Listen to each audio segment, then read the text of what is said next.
Welcome to Tales from the Tap. My name is Frankie, and this is my co-host. Stan the Man. And we are excited to talk to you about so much about Magic. We are going to talk about Modern. We're going to talk about a little bit of Duskmourn. We're going to talk about Standard and how like the decks are solidifying. So, not really too much to do with the intro because we got to jump in. Yeah. There's honestly so much to talk about. This one's going to be a long one. Yeah, we're not going to say this is going to be short because it's definitely, absolutely not going to be. Let's get in and start first. Let's recap the team event that we had at Energy. Standard, Modern, Legacy. How did you feel about it? Well, this is where I would put my games if I had any. No, just kidding. True. Energy was really fun. I personally had a blast. I think our team was fun. And going into it, we were super excited, right? And it's funny because we actually had a conversation where we were like I would say up until like maybe a week or two before the event, I was a little pessimistic about our odds because Frank was like in a bit of a slump. He wasn't playing Modern, but he was playing Modern in our RCQ, and I was like, man, a little lackluster. And Jared was like, I'm glad you're playing Modern. I was like, okay, calm down, Jared. But Jared was playing Legacy, but then he was also like, oh, dude, Rescam ruined the format. I don't want to play Legacy. And I'm like, well, you're our Legacy guy, so you should really want to play. And I feel like that made him like not want to lock into a deck. You know what I mean? Sure. He didn't really commit to anything. Right. I mean, he started off with 4-color, moved over to Miracles, moved back to some other stuff, and then finally settled on just playing Cephalid Breakfast, which is cool because we got to see the Nadu version, like the Nadu deck in Legacy. In Legacy, right. Where it's actually like kind of fair. Right. Yeah. And to Jared's point, since we glazed him last episode, or I guess in defense of him, he didn't like just pick the deck out of nowhere. He like really thought about it, at least in my opinion, whether or not he'll admit it or not. And then he played really well. It's just a lot of his draws just like crushed him. I remember in our first round, he like shows me his hand and he's like, it's turn 4 and he has like one land in play. And I'm like, nice. And I'm playing against Nadu that round. So I'm like, well, I know this happened a lot for you, but for me in my head, I was like, I must win. All right, we're going to try to beat Nadu. You know what I mean? And then, he loses that match. I lean over to you and I'm like, you got to win, by the way. And you're like, okay. What? All right. So yeah, like it's unfortunate that he didn't get to play a deck he truly wanted to play, but I think for what the event was, I think we all played really well. Our deck choices were pretty much like good, but like not amazing. Most of the people that were winning were all playing like the best deck, and then a good standard player. That's what seemed like it happened because like we talked about it as well at the event. So many people were like really below average at standard that were playing in the standard seat. And that was something that was super frustrating for both like Julian and I, who had like put in a lot of prep for standard because I played Orzhov. Mm-hmm. I played that for like 2 full weeks here at our store. I then was like, okay, well maybe it might be blue-white control. And we didn't actually like fully get into what deck Stan and I were playing because we both pivoted the week of. Yeah. Like he was thinking about Living End. So I ended up playing Domain, and I played what I would call like Dark Domain, where they're playing like more of Jeskai Black. More of like more black. And instead of playing Sunfall, you're playing like Deadly Cover Up, and you're playing Urgent Necropsy.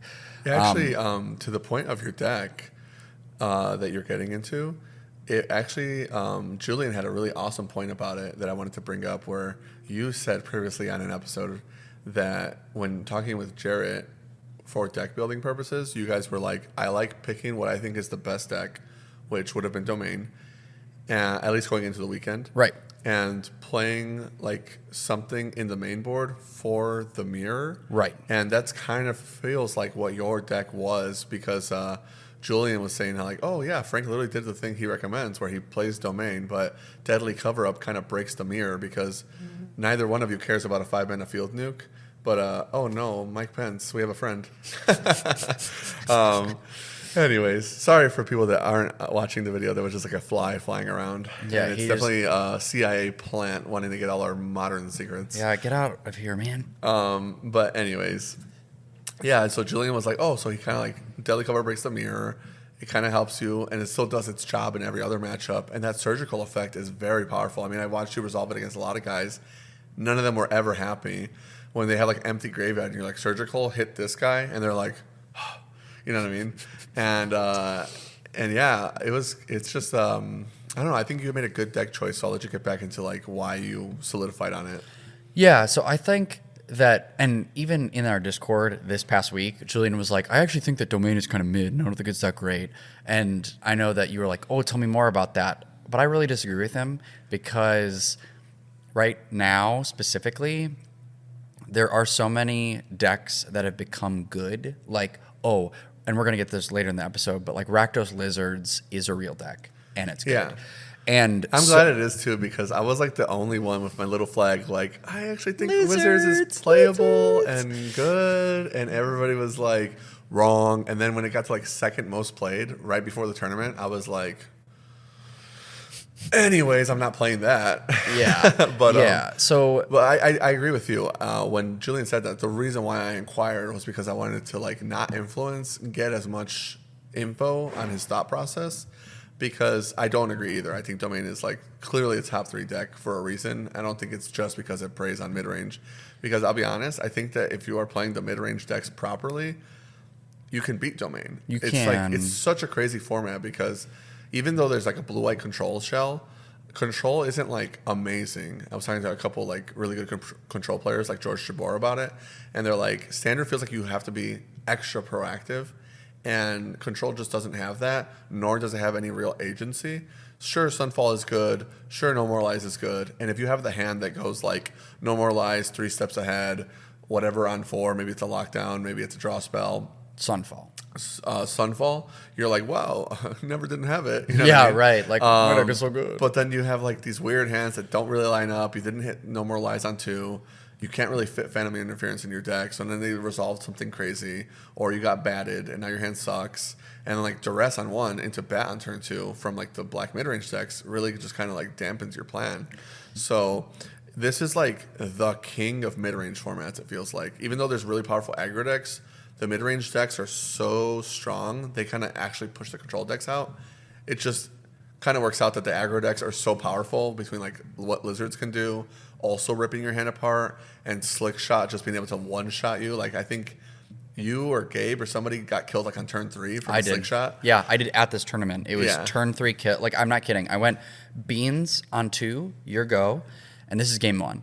And they go, okay, put my Slick Shot into play from plot, Monstrous Rage, Snakeskin Veil, 9U, then they had the black card that has the like fling effect. Yeah. And when you cast the fling ability, it triggers Slick Shot. It's an 11, duel me for 11. Right. So it was like, oh, I'm dead on turn 3 in standard, which I think is absolutely crazy. It's crazy too because that game you were like, hey, this is my hand. He's playing aggro, and it was like Beans, Heaped Harvest, Beza. and then like Beza. Yeah. So we and were I was like, what's the question here? That's like, you know, like that's kind of what we signed up for, right? And maybe it needed to be Herd Migration into Heaped Harvest and to Beza. But I think we did the math, and you would have still died had you done Herd Migration on turn 2, which is crazy. Yeah, I think I still was dead. But I just was like, it was wild to me that like in a standard format that I could die after playing 2 lands. Right. Like I could be dead. And I was like, oh, okay. Yeah. So that deck has also come up a lot in the format, but my point being as like why I chose Domain and why I chose like this black version of Domain was because I think it crushes the mirror. I think the surgical effect is really good. Temporary Lockdown I think is necessary when you are playing against these aggro decks. Like Lockdown just ruins their whole day. Lockdown is just like a premier card right now. I mean, it's a $10 rare for a reason. Right. And then on top of that, it does like unless mid-range has the plan where it's like, oh, bat into Liliana into you board wipe, I play 2 more dudes, it's really hard for them to win. Yeah. And I think that with these token decks, and they're a good percentage of the meta now, they're like between both versions of Jeskai and Boros, they're at like 6% of the meta. Right. So like enough that I'm like, Leyline Binding is too good of a card because it hits everything. Like this is a format of like, I've never felt like there are more enchantments running around than this format.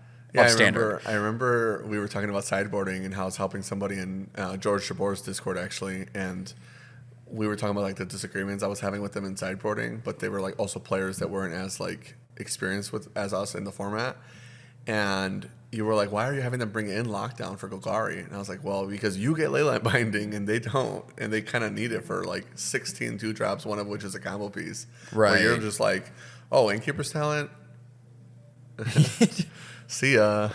Yeah. So that's why I ended up running that list. I had an okay day. It was tough for us because we drew the first round. I think it was Lost in Legacy. You won in Modern. Yeah. And I drew with my standard seat. And it was like I had him dead to rights the next turn. Like he went to 1, and I've got a Traxa, a Jace, a 9/9. Yeah, the 9/9 from Nissa as well. I mean, his and like board a was full so grip. bad that he went minus sacrifice my Lily to only having 2 loyalty. You sacked Beza. Like that's how bad his board was. Yeah, it was not good, but like we ended up drawing. I think that like he was dead to rights and probably should have scooped, but I also understand him not because it's the first round of the tournament. Yeah. So I get it. We end up then losing the next round. Right. That's where I faced my slick shot opponent. I got blasted game 1, as I said, and then game 2, like I gained 15 life that game. Yeah. I top decked 2 Tranquil Throwbacks. Yeah, I remember seeing your board, and I was like, "Oh, we're not losing this game. At least it's going to go to game 3." Right, but I never drew a payoff. Like I drew stabilizing cards, but never drew into like, oh, Atraxa is like getting me into the game, or like Herd Migration, you can no longer swing because my board is too big. Right. I never got that. It was just like Beza. All right, now I have to start blocking. Dead. Another Beza. And 2 Beza Tranquil never Throwbacks. draws cards. Right. Never draws cards. Yeah, never It's draws. against aggro. Yeah, never. So that ended up being rough, and then we won the next round, Right. and then And then after that, it was just weird. we had 2 buys. Yeah. Like both our opponents for the next 2 rounds, because like we're gonna keep playing. We had another loss first, and then we had 2 buys. No, because we went 4-2-1. Right. Yeah, so we lost the first 2 rounds. We never lost No. another We round. tied in the first round. That's right. So- That's right. Round 1 for me. That's right. Round 1 for me was I played against actually I forgot what pro it was. Maybe it was Corey Burkhart. I forgot. But dude was playing like Underworld Breach combo with Yes. Nadu. Yes. And that's like a list that I'm pretty sure was Corey Burkhart popularizing online. He said it was really good.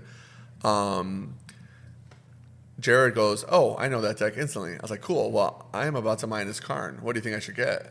You know what I mean? And he's like, "You don't know the deck?" I'm like, "No, I didn't say that. But you said you really know his deck. So what am I getting with Stonebrain? Or sorry, with Karn? Because I was gonna grab Stonebrain." He's like, "Yeah, that's fine." I was like, "Cool." Grab the Stonebrain, and he's like, "Name Underworld Breach." I'm like, "Got it." And I do, and opponent goes, "Yeah, had you not named Underworld Breach, I was about to combo kill you." Combo kills me anyway with Nadu. So I Stonebrained him and still lose game 1. And I was just like, Oh, rough. yeah, rough, buddy. So then game 2, the nice thing about Tron right now is that you get to sideboard so many Stonebrains because the main deck is actually good finally. Finally, Modern Horizons 3 is all it took for Tron's main deck to actually be good. Right. And not like a reactive deck. And then your sideboard is just like all the best cards ever for Karn. And so 3 of which are Stonebrain. You leave 1 in the sideboard, you bring 2 in. And I'm not kidding. Games 2 and 3, I opened with Stonebrain. So game 2, I didn't get like the Ugins Labyrinth, but I went turn 2 Stonebrain. I'm going first. Your go. Oh, me? Crack Stonebrain. I think I named the Thassus Oracle, actually, and then just grinded him out. No, sorry. Game 2, I had 2 Stonebrains, so I went Nadu and Breach, and it's like, you're done. He actually just like scooped. He's like, yeah, you're dead. You have threats in play. You just Stonebrain me off my whole deck. Game 3, I had a Stonebrain in opening again, and this time I had the Ugins Labyrinth. So I'm like, turn 1 Stonebrain after he went first, and he's just like. And I'm like, well, I only have 1. So I name Thassus Oracle. I'm like, we're going to play a fair game plan. I don't care if you Nadu. You can't combo me now. Let's go. And we almost went to turns. Like I know you tied, but like him and I almost went to turns. I was like speed playing Tron, like Thought-Knot-Seer, Devourer, blah, blah, blah, attack, go. And then he's just like looks at the clock. He's like, this guy's playing too fast. I lost. Yeah, Thought-Knot-Seer. I watched you play it on 2 a couple times, and I was like, that is gross. Yes. That is so gross. Thought-Knot-Seer is back, baby. I'm so excited. Tron is so good right now. I don't know why I even doubted. I was going to play Living End because, well, Nadu's the reason why, but Nadu format made me not want to play Tron. And then when I finally settled on Tron because I saw how many of the cool lists were popping up, I was like, okay, for sure, this is the truth. Yeah, and I remember what I lost to in that 3rd round. We kept talking about how like there were a bunch of people that playing standard. Like the guy that beat me on Gruel Slick Shot was like, he's like, oh yeah, like how do you guys get standard players? We're in the Chicago area. There's a lot of people that play standard. Yes. But like these energy people that come for these energy tournaments that come from out of town, like Minnesota and Iowa and wherever, they're like, how do you get standard players? And I'm like, we're all standard players here. The round after that was the same opponent that Julian lost to on the Sultai Infect. So Infect, it's not a good matchup for Domain anyway. Right. But it's just not like a real deck. Right. It's not a real deck. So game 1, I had spot removal for his 1 creature both times, and he's like, Tyvar stand. Right. And I was like, okay, next removal spell, Tyvar stand. And then I was like, okay, Slamatrexa. And he's like, sacrifice your dude, you get 1 poison. You're dead. And I was like, okay. It reminds me of when Jared and I had our last team event, and I was playing against like a really mediocre Toxic player when Toxic was a good deck. And all 3 games, he's just like Skrelv's Hives on turn 2, and double counterspell, by the way. And I'm just like, how do you have the nuts 3 games in a row? Yes, you got it. Yeah. So that was like pretty demeaning. But then we felt like, okay, we're going to play until we get. Well, the fact that you lost to was so funny when you lost to the Infect guy, because like you kept Frank kept a hand. He literally showed it to me, and I was like, "This is what we signed up for, baby!" Like 2-lander. It was Surveil Land, Plains. Though Surveil Land was Shadowy Backstreet, so double white source, 2 lockdowns in hand. Yep. And like something else, but 2 lockdowns, 2 white sources. One of them is a Surveil Land. I'm like, you have to keep that. It's like GG. Surveils, draws. Literally never hit a 3rd land. Never hit a 3rd land. I went like 6 cards deep and didn't see a land. And then the guy was like, I'm glad to see that my deck does what it's supposed to do finally. I'm like, yeah, if your opponent doesn't play the game. Yeah, if I just didn't get to play at all. Yeah, I was laughing so hard internally because I was like, oh, I know that one pissed Frank off. Oh, yeah. But I'm like on the crying. inside, like, yes, brother, never didn't have it. Let him know. Yeah, I was crying on the inside. But yeah, that was so unfortunate. And then, in that match, I'm pretty sure that's when I lost to triple Bowmasters from the Mardu player. And I was like, that was the same team. Yeah. Yeah, I mean, you got it. Unfortunate, too, because I think Jared said he might have been able to win his 3rd game that he was in. Yeah, he was facing, it's the main deck. The 1-drop, it flips into a 3/2. Oh, Delver. Yes, he was playing Delver. Yeah, it was like, Delver. he was playing against Delver, and he's like, So I think that I got it. Right. Yeah, so we started off With a 0 tie, to. it should have been a win. Yeah, draw, loss. Draw, loss, yeah. And so we're like, okay, but we're going to play until we have 3 losses. Right. And so the next round was a bye. Well, it's so funny, too, because I knew it was going to be a bye. Oh, no, that wasn't the bye that round. That was when we faced the Golgari opponent. We faced your buddy. We faced Hector. We're 0-2-1, right. and we face Hector then. And I'm playing against Golgari, and, it's a super grindy matchup.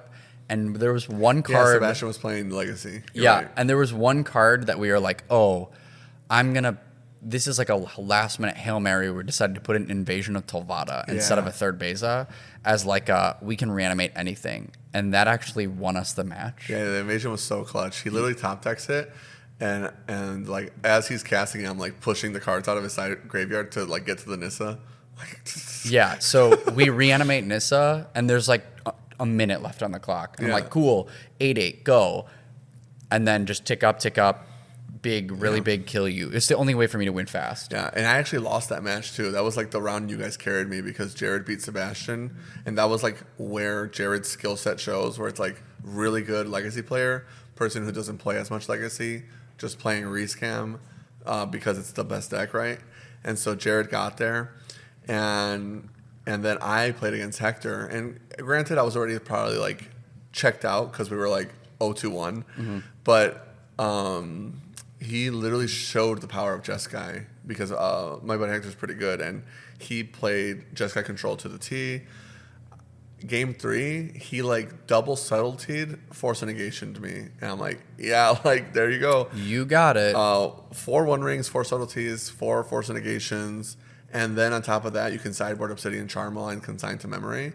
Like, control is no longer a free win for Tron, especially if your opponent's a good control player. I think actually we were talking about it with George Jabor here on Thursday Night Modern, where like Devin and him were like having a disagreement. He's like, "What's the most Charmels you play?" And I was like, "You should play 4." And George is like, "See?" And I was like, "Oh, I didn't realize I was in that conversation." You know what I mean? And I was like, "But listen, if you Charmel me," I was like, if you consign a memory, even like twice, consign me, I'm still like, I'm playing this game. If you break the ice me, I'm still playing this game. If you blow my land up and then play a 4/4, I literally was like, you're putting my balls in a vice grip. And then they just start dying of laughter. I'm like, what am I supposed to do to that? You got like 4/4s notoriously are like the thing that scares Tron already when you put like these huge creatures in play. Yeah. And then you just pop my best land, which was like, at best, it's like a Tron land and I can reestablish Tron. And at worst, it's like I have 2 Eldrazi temples and you pop me off of a Nugan's Labyrinth. And now I have 2 mana. You know what I mean? 2 mana. So like, yeah, Obsidian Charmel is the truth. It's very scary. And if you're playing Jeskai control, George's last list had 4 on the sideboard. I don't disagree. It's a great card. Yeah. So clutch it out with Tovada. That's finally, I know we've said then we had our buys. Yeah. That's when we finally had our buys. Well, we were so bored. I mean, we had to remember the games finally. Yeah. So it was or it was 2-2-1. We were 1-2-1. Then we got a buy. Yes. 2-2-1. We get another buy. 3-2-1. Yes. And finally we get around. Yeah, we finally get around, and that's what was disappointing because, like, even though we finished the day 4-2-1, we were 23rd, which 23rd is like is crazy, respectable. Well, like some people that got 4-2-1, like I think Kowalczyk's team was 4-2-1, or it might have been Anderson's because I think they were separated this time. Yeah, they were. Reed Anderson, I think, was 4-2-1 they were on separate. his team, and Slater's team also was 4-2-1. Their 4-2-1 was like a loss to the other team that would have been 4-2-1.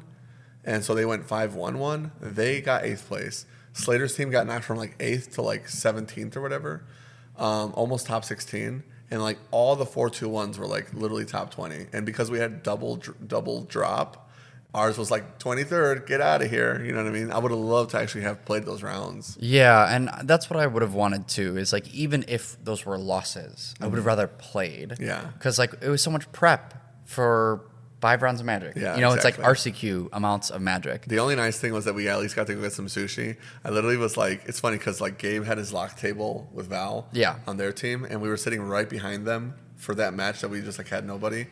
And I knew it was going to be a buy. Like we're walking in, and you remember that guy you ran into after RCQ that actually watched This Is the Show? Shout out to Jose if you're watching. Yeah. He was walking out. I'm like, oh, hey, what's up, man? He's like, yeah, we're dropping. We're heading out. I was like, all right, man, see ya later. Sit down. Nobody shows up. And I'm like, what's the name of the opponent? Jose Gonzalez. I'm like, okay, that's a pretty common name, but I'm pretty sure I just saw that guy walk out. Pretty sure that's our boy. And I was like, just so you know, Jared, like, we're good. And Jared's like, okay, cool. You guys can sit here. I'm going to go walk around. I'm like, I'm pretty sure you're not allowed to do that, but whatever. And then he comes back from the table, and the judge is like, where's your third? I'm like, he went to the bathroom. And Jared's like, am I in trouble? I'm like, Jared, shut up. Shut up. I just lied for you, please. Yeah, please. Oh, there he is now. Yeah, and that's what I said to the judge. Oh, that's exactly what I said. Yeah. Oh, here he is now. Yeah, I was like, he's back from the bathroom, walking the wrong way. Yep. So, yeah, that was a bummer for sure. But Yeah. I felt like our last round, again, it was like clutch. It was like down to me on standard. We had trying to remember the last one round win, now. one loss. Yeah, you faced Nadu. That's when yeah. I finally lost. Oh my god, yeah, no wonder I can't remember it. Yeah, you faced Nadu, and it was very unfun. Well, yeah, because after we got sushi, the next round we got to buy again. So we went to the hotel lobby bar, and this bartender was like a big fan of me or something. He's like, "Oh, are you Stan from Heels of the Tap?" I was like, "Yeah." Actually, how'd you know? So I signed some merch for him, and then he like loaded up my Long Island. Like this thing was like, it was like the loaded 2 shots of vodka, go. You know what I'm talking Yeah. about? Like the trailer park boys. Yeah. And I was like, okay, and like. I'm kind of fat, so it takes a lot to get me like drunk. So I was like tipsy. He was feeling good. But I was feeling pretty good. We get to the table, it's Nadu, and we had a grind. Like game 1, he Nadu is like whatever. Game 2, I stone brain him, I win. He literally like scoops before I even have a threat because like it's like how dead he was. Game 3, I'm like a turn away from like establishing like the board. Like he can't beat me, but I have to like go shields down. Like I have like 8, 9 mana. A bunch of guys in play, and I had already dismembered him off of 1 Nadu, so he's like top deck mode. I shit you not, he goes, "Oh man, draws. Well, that makes it easy." I'm not joking. And then he goes, "Land, Springheart, Nadu." I'm like, that's a really good last 3 cards, man. Like what the heck? And then never misses and hits the whole combo. So that's how I lost that game. And I was like, man, if we don't get a winning record because of this, I'm going to be mad. Thankfully, Jared won his match. And then, like you said, you had the final, your match was the determining one, I believe. It was. What was your opponent playing there? I Lizards. can't remember. Yeah, that's what it was. They were on lizards. How did I forget that? He was so salty, too. He was. That guy was mad. He was mad. But, okay. So I just do the domain thing and like crush him game 1. Yeah. Like just like, lockdown, play my stuff. But he had like Atraxa, crush a him. boomer take. Like a lot of these old guys that play Magic for a long time, but like maybe just took breaks or whatever. You can literally spot the archetype, and I'm like, no disrespect, man, but like new cards are new cards. Like every time you beat a guy that's like over 36 with Atraxa, they literally like piss and cry, like, "Oh, Atraxa, man, must be nice." It's like, dude, you're playing the same format as me. If it's that broken, just register it. You played lizards. Like, dude, I remember like I'm playing my game, falling asleep while dude's Nado comboing me, and I could just hear the guy like, "Must be nice to have Atraxa." And I'm just like, what? Like, Yeah, so what kind of energy is that? He ripped some card out of my hand, I think with a duress, and then like he gets in with a lizard, plays the Thoughtseize lizard, ripped my Atraxa out of hand. I think I maybe got a deadly cover up after that, and then we're both on top deck mode.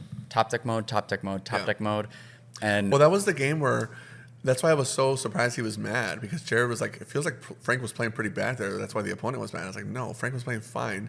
You missed 4 land drops and then never, because you had 2 deadly cover ups in hand, and you missed 4 land drops. And he was on 2. He got stuck on 2, but and you I was got stuck on 4. Yeah.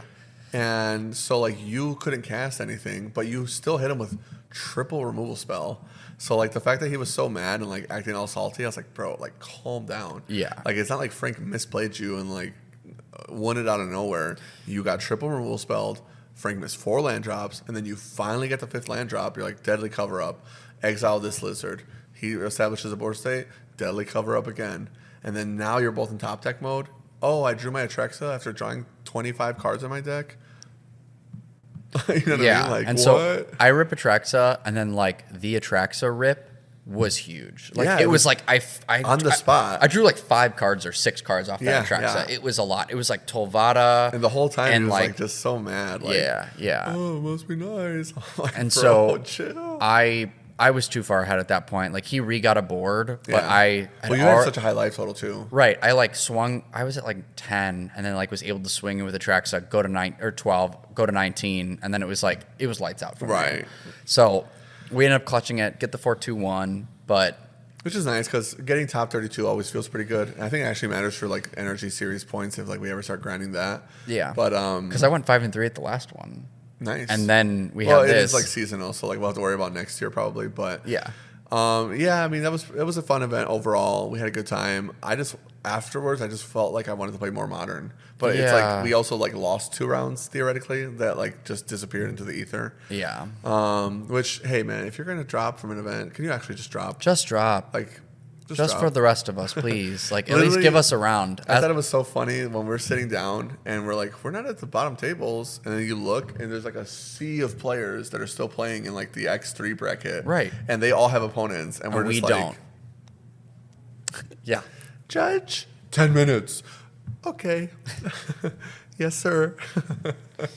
But yeah, anyways, that was the event. It was pretty cool. We want to jump into some more stuff though, and that was Duskmourn. Let's talk about Duskmourn, and then we'll talk about your Bloomburrow thing. Yeah. So all I wanted to say, me specifically about Duskmourn, was that I loved Midnight Hunt and Crimson Vow. I'm just really big on like the sets that are like spooky, like themed, like, and that was kind of giving homage to old school like werewolf vampire movies. Yes. Like that's even with the double feature they did that, and that was such a flop.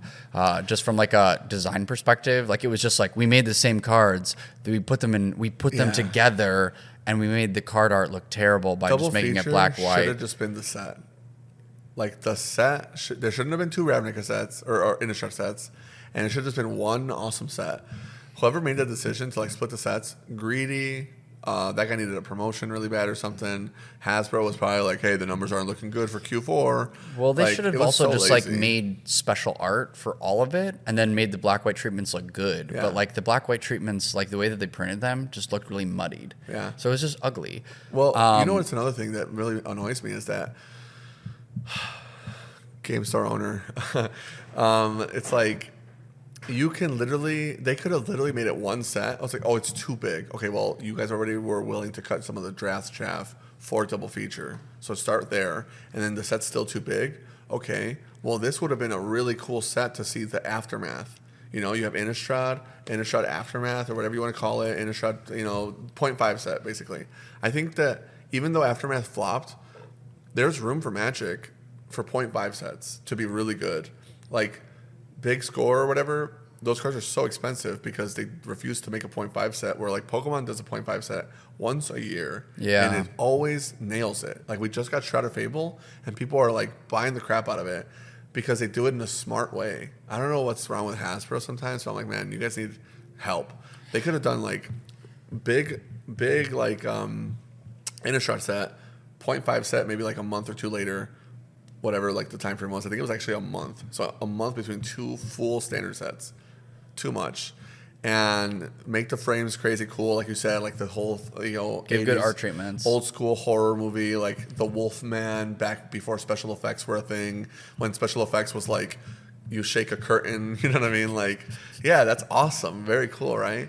But to your point, it's like horror set, but not really scary. It almost feels like it's catered more to like people that are into werewolves and vampires, like the Twilighters, you know what I mean? Yes, and so it didn't feel like scary, and just based off of like what they've leaked a little bit about like spoilers coming now for Duskmourn, it feels like they're trying to make it scary, and I'm like, yes, Yeah, it's like very cool. Like there's a promo that comes up on the TV for the store every day. That's like the eyeball, like the eyeball with like the Cthulhu legs. I'm like, that's freaking awesome. Like if I saw that, I would cry. You know what I mean? right. Like, So I'm just amped about it. and obviously spoilers have already started, but we don't have time to go into them. So there's No, only we do like not. 3 or 4 cards I wanted to cover fast, and that's it. 2 of them are demons because we got this really awesome demon card. The first one I wanted to bring up was a Volgavoth Terror Eater, which is a 9-drop, triple black, and 6 generic Elder Demon. It's legendary, flying lifelink, ward, sacrifice 3 non-land permanents, which is kind of cracked because for the commander players, like this might get played in standard theoretically, but like for sure the standard players are gonna like love this, or sorry, commander players are gonna love this when you have to like sacrifice actual things and you can't just like sack lands to it. Granted, you could do like treasures. And then it says if a card you don't control would be put into an opponent's graveyard from anywhere, exile it instead. So it's like kind of like Dothy Voidwalker, except you don't put counters on things. The reason why I mentioned Dothy Voidwalker is because the next ability is during your turn, you may play cards exiled with Volgavoth. If you cast a spell this way, you pay life equal to its mana value rather than its mana cost. So you can just like start stealing a bunch of free stuff, which is why I say it's even more of a commander card where you actually have 40 life to play around with. This is kind of like a Commander Dreadhorde almost from like War of the Spark for that purpose. Very cool card. I think this card is sweet. Theoretically, you could play it in Standard with like Invasion of Tolvada, you know, like some kind of like Reanimator plan. Like this is like the kind of guy you want to bring back. But in general, I just think it's a sweet card. The reason why I'm bringing up demons, though, is there's this other guy, Doomsday Excruciator. That's what I was reading before you, like, and that's why I looked up and I was like, what? Yeah, calls back to Doomsday. What does this card do? This is really cool. It calls back to Doomsday, but the mana cost is 6 black pips. So shout outs to the mono black Devotion players, you know, Phyrexian Obliterator and this guy. Get your Nykthos now. But it's a flying 6/6 demon, which is pretty generic. You know, flying 6/6 demon, like all of them. It's like the 4/4 angel. Okay, cool. When Doomsday Excruciator enters, if it was cast, each player exiles all but the bottom 6 cards of their library face down. So unlike Doomsday, you don't get to pick the pile. And then at the beginning of your upkeep, you draw a card. So it's kind of like putting you on the clock harder than them. But the fact that you can like exile their entire deck is like just kind of crazy. It's a cool card. And then the card that makes me want to talk about demons is, we were talking about this in Discord a lot. Demonic Council, black and 1, so 2-drop, sorcery. Search your library for a demon card, reveal it, put it into your hand, and shuffle. So just tutor any demon. This is like instantly a commander staple. However, for constructed play, it has Delirium, which is awesome that we're getting Delirium back, especially in like the horror set since last time it was Eldritch Moon. This has Delirium that instead it's a demonic tutor. It's tutor for any card.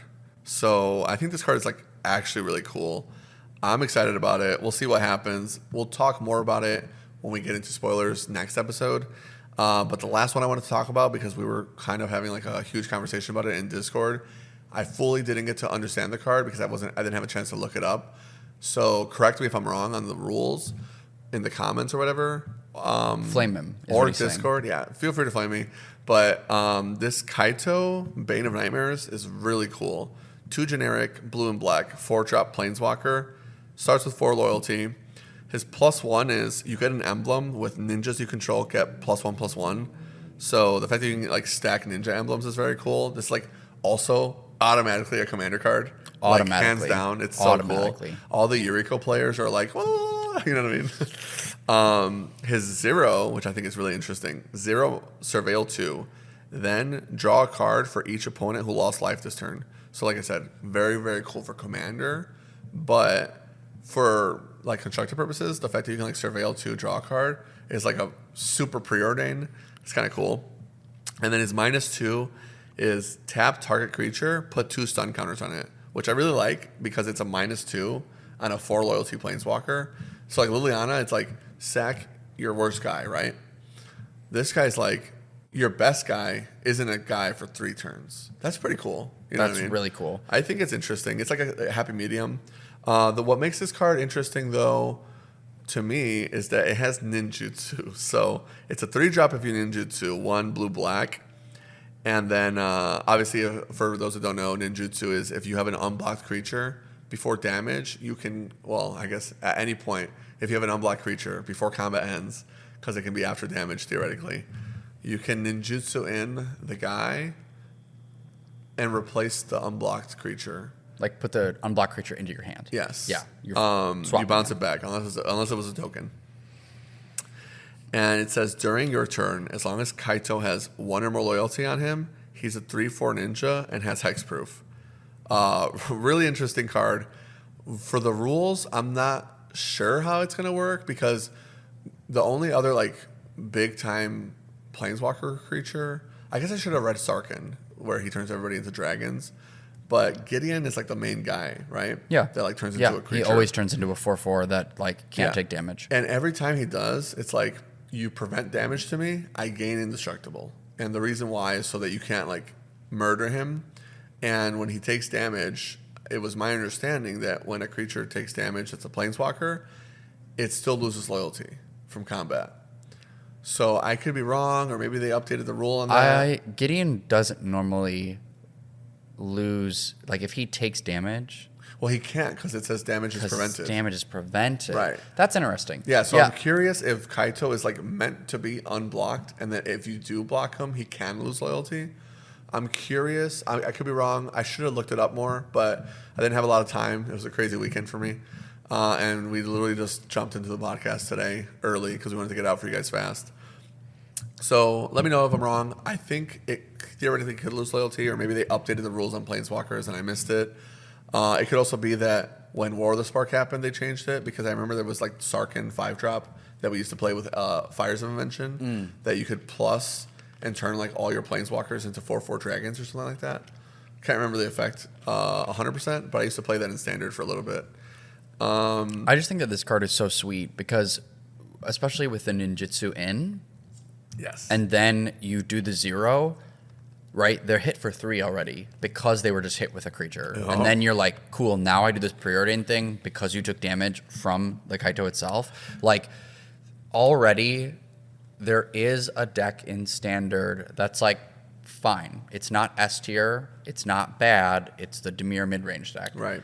Dimir midrange puts this in their deck. Yes. I'm afraid. Yeah, I am very afraid. I was gonna say Dimir midrange for sure, but like Dimir Reanimator, that got like just like disappeared from the format. Didn't lose that many cards. It's just like unplayable. Yeah. And this is the kind of card that definitely helps you when you're like Surveil, like we're filling the bin up. I also have an alternate win condition. Like it's gonna go crazy. Yeah, I guess that's true. The It's reason definitely like fuels Reanimator. Yeah, the reason why that old one felt so good with Reanimator is because you could do the draw discard thing with Kaito on turn 3, and then it phases itself out. So it's like I get to put the thing in the bin that I needed, and then phase out. So like he's protected for a turn. But the like Surveil, I like guess, the replacement. Yeah, the Surveil will still get there. Just it's not as clean. But I still think that like this card has way more utility. Right. Like I might even buy this as a like pre-order card because of how good this card is. Yeah, if it's pre-ordering low, it's like, hey, I can spec on this going up. But yeah, I definitely agree. It's like not as good as what Kaito was doing for Reanimator, but it's good enough and has like an alternate game plan that's like really strong. Yeah. I would say stronger than the other Kaito that was like not really a win condition. Right. But that's all the Duskmourn I wanted to talk about. You wanted to mention Bloomborough Limited one last time. Yeah, so Bloomborough, I think like the set overall for Magic and in general was like really good and really fun. I think the interaction and the gameplay of Bloomborough has been so exciting. Like even this week at our draft, I built green-white, and green-white is like very popular within Bloomborough right now, and was doing the tokens thing. But like I got a Caretaker's Talent and then splashed black for the Rottenmouth Viper. Oh, so I was like, nice. cool, sack all my tokens. Now I have a Viper on top of the fact that I already have like Caretaker's Talent, which is so sweet. It felt like a really cool, fun deck. But I think that what people are complaining about, and I kind of understand it, is that like deck building is no longer exciting. Sure. Like it's already, because green is so cracked and like so good that like it's kind of hard to like have value. There's no like value engines to like outgrind green players. They just like get bigger than you. And The you're only like, one I found was Lizards. If you go for late game, like you like actually play late game Lizards, you get like the 5-drop that's like a draining gain. You double reanimate guys out of the graveyard, and you just keep like stalling them. Like that's like the only one. yeah. And then I guess like blue white, if you can like really build the proper deck. Yeah, you have to like get the sweetest birds Yes, to like do yeah. the thing. Like And you have to get the rare one. Yeah, Mockingjay is amazing, but if you don't get like birds are bigger because I hit you, then it's like rough. Yeah. So I think that it's the drafts themselves are very much like on rails. Yeah. It's like, oh, I get something weird that I get to build around. Cool. Otherwise, I'm playing 2-color decks. Yeah. I'm playing 2-color decks. And that is just getting boring. So I think that that's what the community is starting to like complain about. And so I think for that reason, like I'm excited for Duskmourn, but you know, gameplay was never bad. Yeah. It's just like the deck building is no longer exciting. Yeah, that's interesting too. I definitely, like you said, I can see where people are coming from, but I feel like that was intentional. Like it's like super. Like I think we agree that Bloomborough was like knocked it out of the park. I was worried about the set being bad. I think it's like across the board S tier, S tier. like S tier gameplay, S tier for casuals, S tier for commander. Like it just did everything everybody wanted. As a store owner, I was extremely happy with the set. I'm sold out of collectors. I can't get any more collectors. The play boosters still sell a month after the fact. And It's got good cards for it's constructed. got great cards for, and it had a huge impact in standard, which is what we wanted. We wanted it to be very fun. And so, like, in general, it's good.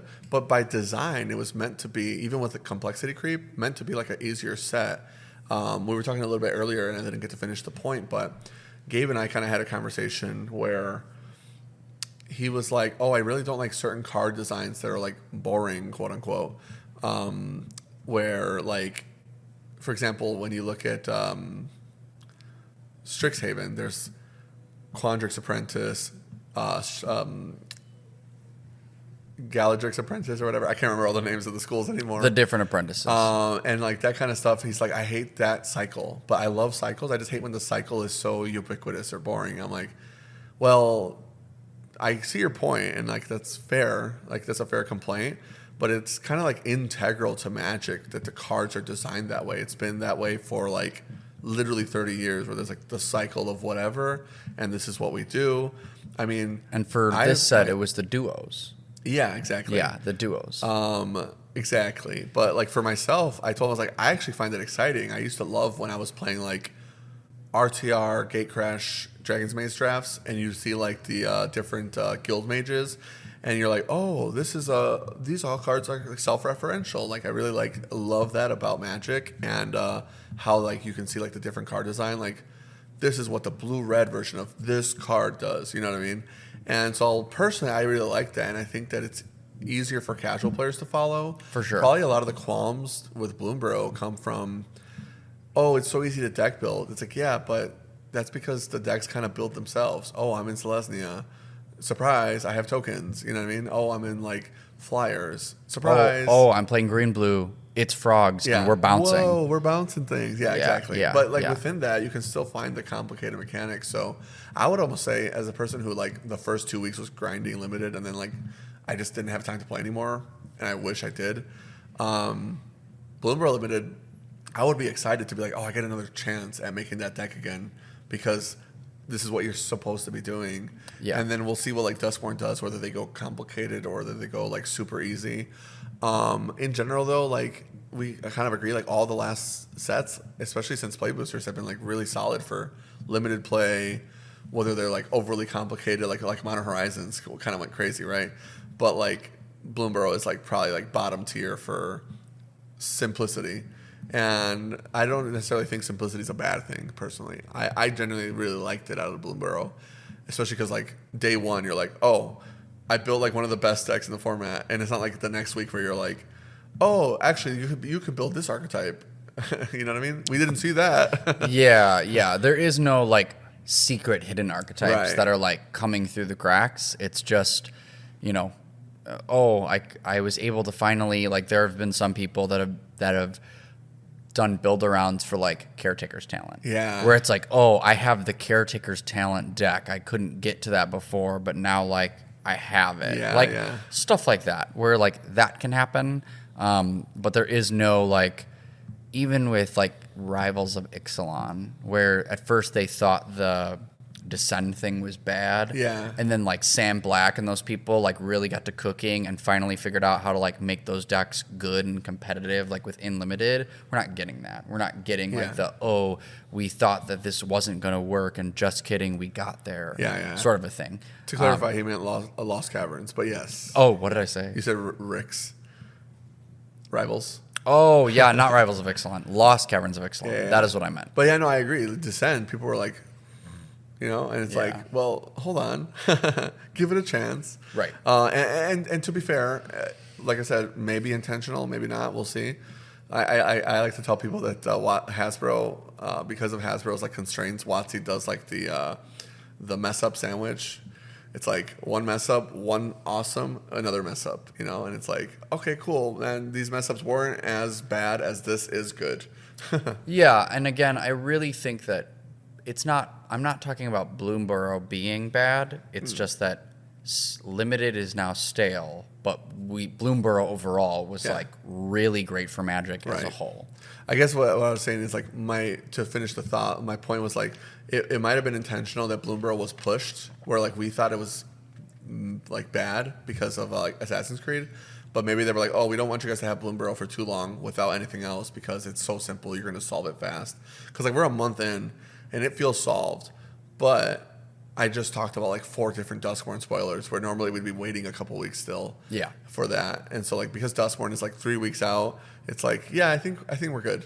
Like we're happy. Bloomborough did its job. Really, really good. Yeah. Duskmourn is coming. I'm super hyped for Duskmourn. So hyped. And then the fact that they're going to follow it up with Foundation. And I know if people are kind of doom and gloom about Foundation online, I'm like excited because one, it's always exciting to see how they handle like the never before done project, you know. But if they do what they said that they're set out to do, it really feels like Foundations is going to be like an amazing set. In addition to what Duskmourn's already kind of be doing for us in Standard, I don't know, man. I'm just so hyped. I think it's going to be an awesome time to play Magic. Said that last year actually about 2024. I'm even more excited for 2025 Magic, especially also Tarkir. I'm such a Tarkir simp. Dragons are awesome. The lore for Tarkir is amazing. Going back to Tarkir, Q1, I believe, it's going to be so cool. That's pretty much all I had to talk about, though, about Bloomborough. Yeah, so now that we're over like 50 full minutes into the episode, let's get to housekeeping. One, if you like our show and you want to support us, the best way to do that is via the Patreon. And with that being said, our favorite catchphrase, we have a new patron joining, and that is Trent. Thank you so much. We really appreciate it.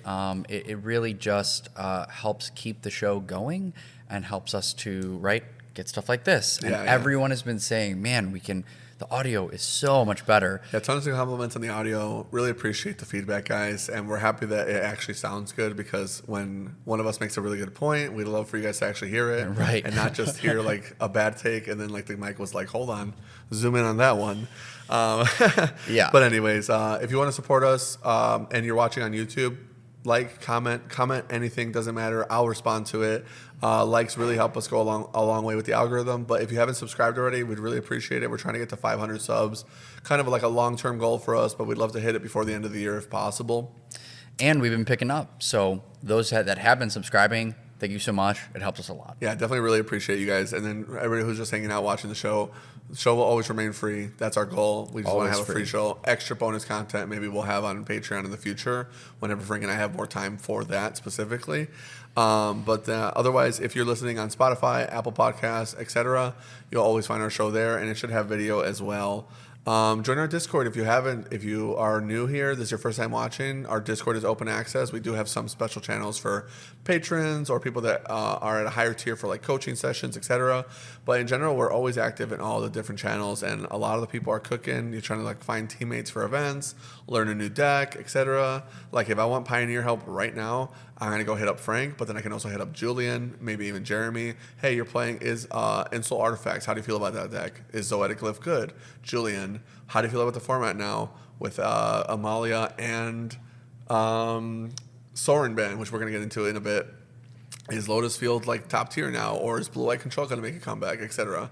So like those are the kind of conversations you can easily have in our Discord, and we just have like an awesome community, so we'd love to have you in it and be chill. Yeah, and with like the community piece, one of the things that I thought was really awesome, and it's not just the community for like Tales from the Tap, but also the community here at Boar's Hat. Yeah, true. One of the things that happened this week, and I really wanted to point it out because it was so amazing, is we had 2 new guys here, or a couple new guys, 3 new guys here for draft this week, and they like just wanted help, like building their decks. How do I do this? I'm like within my first month of Magic. Yeah. And everyone here was like, oh, you know what? My bulk, take it. You can have it. Like, build your stuff. Oh, you want this card? Here, man. Oh, you want help with, like, how should I build my deck? How should I play this game? And every single person was, like, trying to help them out. Yeah, yeah. And I was like, that's what we wanted here for the podcast. Right. Like, that's the whole point of the podcast. And Yes. that's what we wanted here for the store. And so it really just, like, is a testament to, like, what's happening within our community and what's happening like within our local store community too. 100%. Yeah, like we've said before, we always want to foster that kind of environment. If you're cringe, I will literally talk to you. I'm like, listen, man, we don't do that here. Yeah, get out. You got to go or you got to chill. No anger, no getting salty at people. I mean, if you're like bantering with your friends, it's one thing, but like I've actually asked people to leave that were like salting off on people. We want our environment to be chill, and as a result, we have like I feel like you said, one of the best communities where people want to come here, hang out, learn. I always tell people that come in like, oh, I want to play Commander. I'm like, dude, come on any Wednesday or Friday. You're gonna have a pod instantly, and it's always true. Like, hey guys, who wants to play with this person? They're new, and they'll invite them in right away. Lower the tier level of the Commander decks. Play like the funsies deck, you know, not like, oh yeah, you want to play? Turn 3, you're dead, you know. So I 100% agree, and I'm super happy with how our community looks. Yeah, and on top of that, like even within like the Tales from the Tap community and like what not just for like casual but for constructed as well, we're starting to get a player base like within the Discord that's like, oh hey, I want to play this deck, can I borrow this, you borrow this, and we're starting to get like a pool of people that are just like, we're all moving cards around to like try different decks, help each other go to tournaments, and it's like it just feels awesome. It feels like what my cousin and I did when we were growing up, and it'd be like, your cards are my cards, and we're gonna, and Joe and I have that for Star Wars, where it's like, your cards are my cards, we're gonna get ready to go to a tournament, and like we're just gonna put together like, I'm cool to let you use my stuff. Yeah. And it's starting to like get that way in our Discord too. Right. In a good, in like a number of people. Yeah, and everybody's it feels finally going to start using my strat where I Sharpie the names of the people I borrow the cards from on the inner sleeve. So that when I'm at the tournament, people are like, literally at Madison, people are like, are those the names of the guys you borrowed cards from? I'm like, yeah. Now I'll never know. Now I'll never mess that up. I'm always going to make sure I return the card to the person who it belongs to. Yeah. Speaking of which, Sal, sorry that you stopped by twice and we both forgot. It was kind of funny. But my bad. I was tired. And then I think I still have Jared's Eldrazi temples. So if you're watching, Jared, we'll be waiting for you. Maybe you could play here instead of Nerd Rage one day. Just kidding. With that being said, though, that's our housekeeping. We're going to jump into the actual episode. And the actual episode, an hour in. There's a lot to talk about, which, to be fair, we had a lot to talk about with the other stuff. And we gave you the recap during the small talk, which would have been part of the episode anyway. Right. I want to say, oh, man. Want to start with Modern? Yes, I'll start with Modern. You said you had some questions. You want to start with that? Yeah. So, right. I actually was talking to Devin Slater, who's one of like the newer people in our Discord, but like some of our friends that we're making in Legacy, like over at Energy. Yeah. And I really like. Shout out to Team Flex Slot. Yeah, shout out to Team Flex Slot. I like Dimir Frog. Like sure. I like Blue Black Frog in Modern, and you and Jared have been talking to me about like, hey, like put more Murktides in. Yes. Like get into the Murktide plan. And he was like, I don't see a reason in Modern to not slam One Ring. Right. And it made me think, like, oh, with Grief being out of the format, can Eldrazi-tron, like, be stopped? Like, obviously, I know that Energy can have really strong plays, but I was like, if we're removing the strongest, like, Thoughtseize variant of the format, are we going to keep ring decks or like even Eldrazi decks where you can just like, oh, I slam Karn and I get this and I wipe the board, and then what can you do now? So I was thinking, like, with Grief gone, is ring going to be a problem, and is like Eldrazi going to be a problem? Man, that's a loaded question. So I guess let me unpack it in like step by step. First, let's talk about Grief. That ban, I'm gonna keep it a stack. I don't understand it. It doesn't make any sense to me.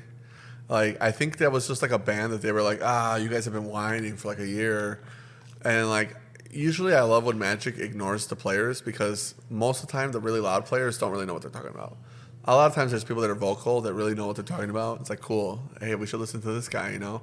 But I think Manguchi even tweeted about it. He's like, what was the point of the Grief ban? It was in like 2 decks. And the third deck that it was in was like not even getting any real play, which was the mono black Necro deck. It was getting played in a bad matchup for Tron, which was bad quotes. I don't think it's that bad, but it supposedly is a 60-40, which was Goryo's. And then Living End now is like actually unplayable. Which is funny, and that's sad for me because I liked that deck a lot. Yeah, I liked Living End a lot, and it's funny because I remember last time when they banned Violent Outburst, which we can get into how they handle the bans that year. But when they banned Violent Outburst, I was like, man, Living End is unplayable now because it needs the instant speed plan. But Grief kind of kept it alive. Obviously, there was also so many creature decks. So like the fact that you can wipe their board while doing your game plan really facilitated the fact that Living End could stay in the format. But Grief was a big part of that. And not being able to rip their hand apart, you're playing this not good enough for Modern plan anymore, in my opinion.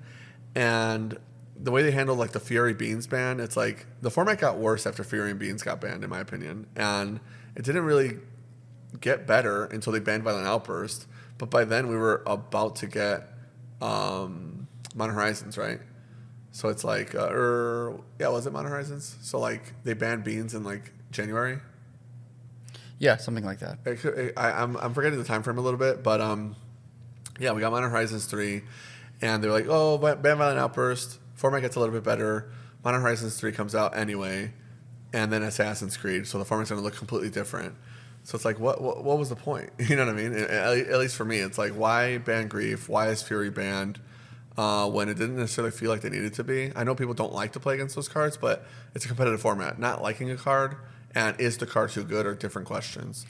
Yeah, I mean, I know that, like, for me personally, when I was on the other side of, like, getting Grief and then Griefed again immediately, especially when you multi-5, feels egregious. Like, You're like, oh, I've lost the game. I don't have, like, I've got a 1% chance to get back into this.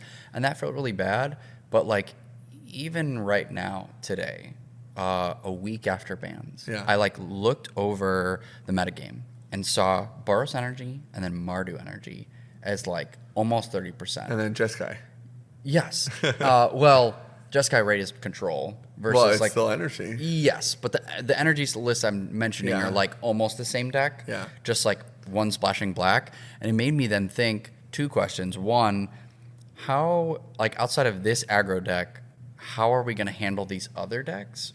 Because Grief can't like rip them apart and keep them in check. And then it also made me think, will Mardu become the better energy variant because they play Thoughtseize?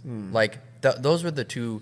Sure. I have more questions, but that was like my first two questions. Well, let me finish unpacking the first thing. I'll get into that one. Yeah. So like you said, it is true that Grief was one of the better answers to the One Ring, but I always thought Grief felt fair. Besides like the whole, I mean that's why we call it scam. But like to me, like the fact that you have to 2-for-1 yourself to Grief just to get like my best card always felt pretty fair. The real issue came from like when you're redoing it, like when you're re-scamming, you know what I mean? So like that's why I was like not really pleased with the Grief ban. With that being said, I'm a Magic enjoyer. I'm not going to sit here and complain the whole time. Grief's gone. It is what it is. Let's see what the format looks like going forward. But because they ban Grief, they have to start banning a bunch more cards, I'm going to feel some type of way because my philosophy is the less cards banned and the format is good, the better. And so I would love if they could eventually start thinking about unbanning cards or maybe messing around with the bans more. Like, we're bringing back Grand Prix for this Grand Prix in June or whatever. Like once a year in the Grand Prix or twice a year in the Grand Prix, we're going to have a different format. And it's going to be 2 unbans and 1 ban or something. Just to like shake up what Modern might look like. You know, it's almost like when Star City Games had that no bans tournament. No bans tournament, if you did that once a year, would look different every year for Modern. So not every card is always going to stay broken, and not every card is going to like always be like super good. Like obviously we have the eggs issues. Like okay, we'll keep Nadu banned, we'll keep Second Sunrise banned. You know, like some of those decks, you know, goodbye forever. But like, it's theoretically possible that a card like Beans or Artifact Lands, why are Artifact Lands still banned when we have Wrath of Skies, you know, stuff like that, that they just never want to unban a card, but they're always like, you know, and people are like, oh, it feels bad that I bought this card and it got banned. Well, you'd feel less bad if you knew that they had a chance of coming back. Like when they unbanned Golgari Grave Troll, I thought that was awesome. And then they had to ban it again like 2.5 years later. But excuse me, contextually, what people don't understand is that when they unbanned it, we didn't have Prized Amalgam and all the other dredge cards that came out after that made the deck so good they had to reban the card. and then they lost Faithless Looting anyway because another deck was too egregious. So now it's like, Dredge, where are you? It's unplayable, and it has like probably one of the strongest versions it ever has, which is the 4 Thrilling Discoveries, 4 Cathartic Reunions. That ability in Dredge should be playable, but it's just not. Excuse me. Didn't mean to go so hard. I'm pulling out all the RFK, throat pain. Anyways, yeah. So like to your point, it's like really rough. I wish some of it would be treated differently, but do I think Tron will be too good? I'm not sure. The Boros, the energy deck I think is the best is Boros, and part of that is because of Blood Moon. Blood Moon is kind of just crazy, so good. But now there's also 2 of them. And the annoying part is that the blue one is better because it puts them off of the ability to get rid of it. So like as a Tron player, I'm like, well, at least with the blue one, I can dismember it. But the blue one usually also gets partnered with Break the Ice. So that can be rough. But if you're playing Boros, you can just get to main board Blood Moon. And that's why I think it's better than the Mardu version. Sure. Because I don't think Thoughtseize is really that good for them.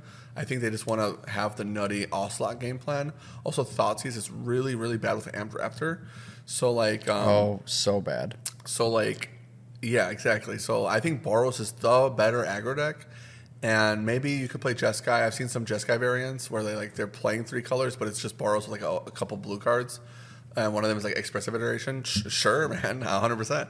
That's so hot. But Ocelot Pride is just a cracked card. Ajani is a cracked card. And then, like, they are so aggressive and powerful, along with Flage, that Blood Moon it's not like the olden days where somebody would slam a Blood Moon and then they wouldn't slam a threat.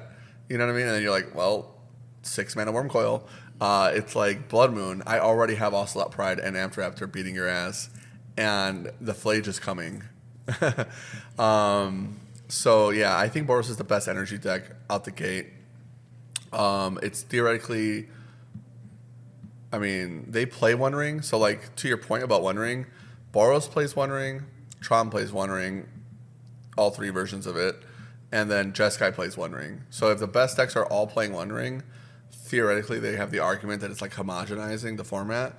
I don't necessarily agree. I think the One Ring is a cool card. I think it helps mid-range decks that are like unplayable stay playable in Modern, but I can see it getting banned if they don't do something, or if like the format doesn't get shooken up with the next couple sets. Yeah. Because you can't have like the top 4 decks all playing a card and then they all represent like 50% of the meta.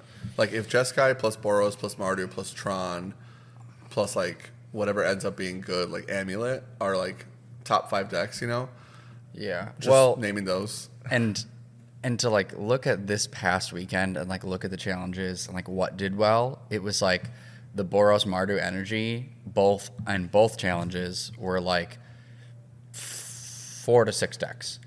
And then like Tron in different forms, or Eldrazi in different forms. Yeah. Like Red Green Eldrazi, which also was playing One Ring. Right. And then the Tron version, which is also Eldrazi's. Well, if you're playing mid-range, it must play One Ring. Yeah, it was like those 4 to 6 decks. But then you had a couple like, I saw a Yawgmoth in the top 8, and I was like, ooh. Well, now you can play creature combo decks because Naru's gone. Yeah, crazy. Is he back? Great. I think Yawgmoth's back. We'll see. But Agatha Soul Cauldron is also a card that was getting like underplayed.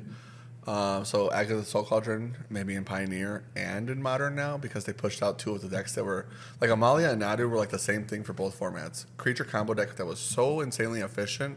Nothing else you can do that's even near this archetype is worth playing. Yeah, and get out and consistent too. Exactly. Yeah, and now you can actually play Agatha Soul Cauldron, which is like a reason why I'm not as scared of Phoenix. Where like if you're gonna have people maining 4 of this card, and that's like 8% of the format, like you just have like a 1 in 12 chance of just not being able to win a game. Yeah. And then for Modern it was obviously Nadu, and Nadu is just incredibly cringe. But I don't know. I just feel like the creep ban wasn't necessary. I really wish they would start considering some on bans. You know, like maybe next. We've been saying it for like 2 years. Forever. I mean, I've been saying it personally for like Forever. 10. Yeah, forever. But like, I always had a different issue with. I mean, I remember when I was like, "Why is Stoneforge and Bloodbraid and Jace banned?" I was like, "Why are these cards banned?" And people would literally call me like crazy or like worse, like this the craziest like name calling. I'm like, I just give me a reason why Jace is banned. You're just dumb, bro. You don't get it. You weren't there during Callblade. And I'm like, okay, well. And then they unbanned him, and he's unplayable. Yeah. I don't know. It's crazy. So I don't know. I'm never gonna not feel that way if they don't experiment. So if anybody at WotC is listening, man, I'd love some experimentation. You think they have money to hire playtesters? They have playtesters, but just for standard. Yeah, right. That's what I mean. Like other formats, they don't need playtesters. No. They just need to give us like a series, like a tournament series. They're bringing back Grand Prix. They care about the players in some capacity. I mean, they need to make money. So that's why they care about us, because they're not going to spend money if we don't try. Well, you gotta manipulate their capitalism. They're a company that wants to make money, so always vote no when you lose, and always vote yes when you win on that smiley face, frowny face question. The dude that we were supposed to play against before he got repaired, he was sat across from me with the frowny face play mat, and I reached across and went, boop, bad time. Yeah, exactly. And so like when that question comes up, in other forms, like the products, the content, what they're doing and why, you got to let them know. So I don't know. I just wish that they would consider unbans or like a tournament where like they did it, because like I know why they don't want to just like unban willy nilly. It's like it's like it could be a disaster to the player base's trust. Theoretically, I understand that qualm, but they shouldn't worry about the secondary market value. Realistically, they should just not care. They should be like, this is what we do, like it or don't like it. And then you have a competitive format for no bans or something like that. Do a no bans tournament, like for a Grand Prix, one time. You know what I mean? Or do like what they do in Arena. Oh, you can do freeform for this tournament, but just this month. Oh, this month we're doing these cards are cool now. You know what I mean? They do that all the time in Arena, and it's super cool. Push more of those Arena tournaments once like Pioneer is like fully implemented, and be like, hey, these 4 Pioneer cards are unbanned, go. And just see what the data gives you, They could easily do a lot of cool stuff like that. I just feel like they're just lazy, or it's just not worth their time. But the alternative that we get is ban another card, ban another card, ban another card. And the same people that were crying for bans are never going to be happy. So we're just going to have like less cards to play with and maybe less cool decks as a result. The follow-up question you had after the Tron one was... sorry, I'm forgetting what that one question was after Tron was, is Tron going to be too good? And then you were saying like, oh, Mardu Energy better than Boros Energy. No, Boros for sure, I think, yeah. Was there another question you had about Modern? No, it was mainly just around like, what do we think the format's going to look like, and will some of these decks just start to go unchecked? Yeah, too early to tell, but we definitely have front runners, right? Like, if you look at Tron, I think Will Kowalczyk just like top the tournament at Pastimes with Tron, and It's funny that Kowalczyk was playing Tron because like that's Reed's deck, but his list and my list from the Madison event had almost no changes. Like he changed 3 sideboard cards. Our main boards were the same, so like Tron was willing to do the same thing during the Nadu format. But I also think Tron was one of the few decks that had a okay matchup into Nadu because of all his dust. And so I don't know if Tron's ever going to be the deck that's too good. Between Break the Ice, Obsidian Charmal, Consigned to Memory, and Blood Moon, I just don't see Tron being too problematic. Boros Energy could be. I mean, the deck is very strong. Ocelot Pride is a magic card. Ajani Zero is kind of cracked. Flage is like really cool. If you take the One Ring away from these decks, maybe it's more interesting, maybe it is. And so like I don't really care if they ban the One Ring or not, even as a Tron player, but I just don't want them to ban it for like no reason, like the same way we lost Fury and effectively the same way we lost Grief. We'll see. I just think that it's a little too early to tell. I think Jared was saying that some of his boys were predicting that the One Ring will leave next ban, which is like around Christmas. That would seem really fast to me. I don't think we're going to see any, because they banned so many cards, I just don't see them being like, okay, 2 more, you know what I mean? I think it's going to be like a chill. Unless something really egregious happens, it's going to be kind of chill for a little bit. We're going to see Foundations, we're going to see Duskmourn, and then we'll see what the next Pro Tour looks like. Also, we have some RCs coming up, and the return of Grand Prix. Guys, it's an exciting time to play, like, in general. Yeah, I'm pretty excited to play Modern again and be like, oh, I'm going to dodge the bird. Yes, 100%. You got to play Murktide. Finish your thought. No, that was it. That was my thought. Was like, I'm excited to play Modern and feel like I'm really going to dodge the bird. Yeah. Because I'll be cooking this week for getting ready for your next RCQ, which is this next weekend. Yeah, I haven't felt this good about a ban since, like, we didn't really have a Hogak problem in the store here, and because I was running the store, I didn't get to play tournaments during that time. But I haven't felt this good about a ban since, like, Ayavugan. Nadu is such a poison to the format. It's gone finally. But and I love that the creators of, like, I love that WotC was like, so here's the real deal. It was a commander card. Yeah, we messed up. I love like the that too, because they were like, this is what happened, like really like medium article. And then people are like, cool, how do you ever get to that point? No response. Thank you, WotC. Appreciate the information. Appreciate the openness. Stop doing that.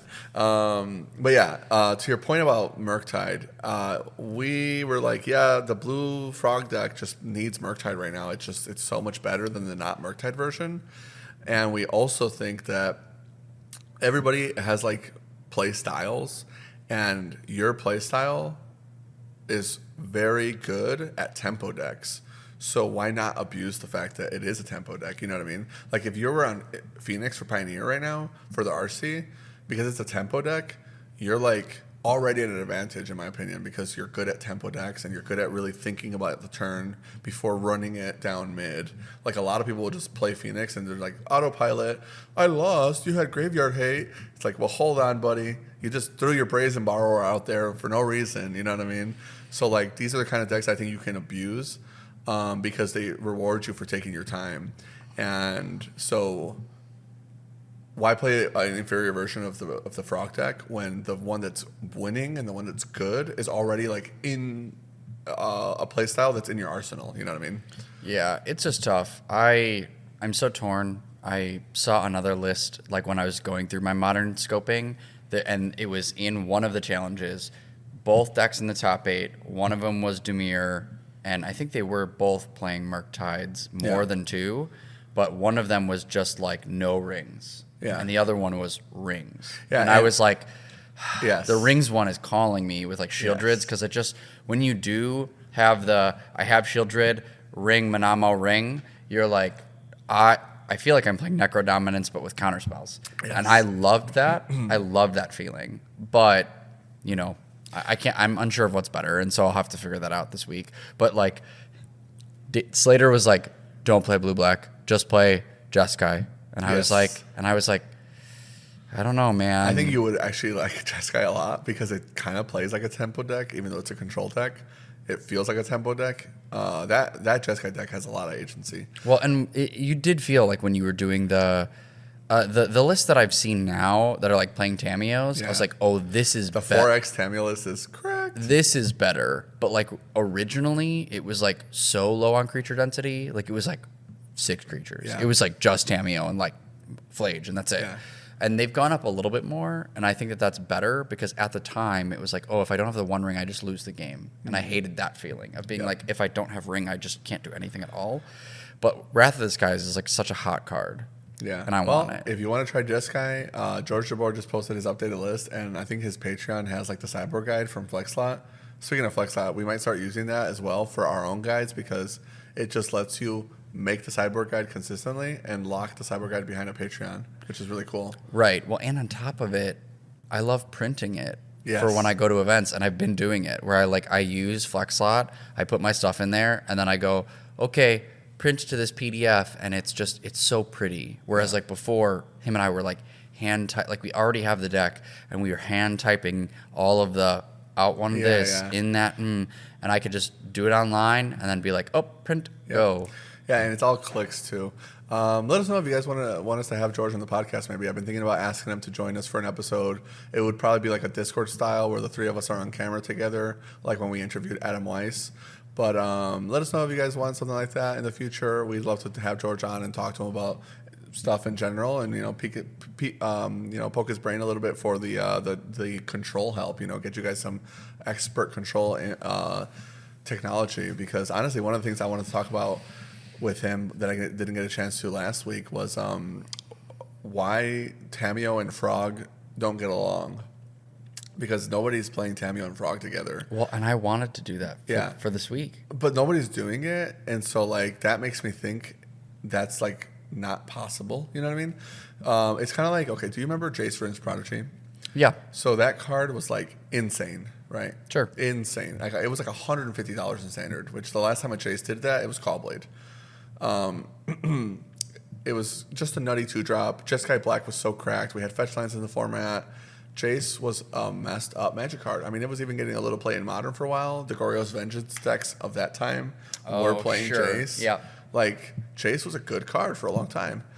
And both sides, So what I found interesting was that at the time, one of the few people I listened to was Patrick Chapin, and he's like a very good Magic player.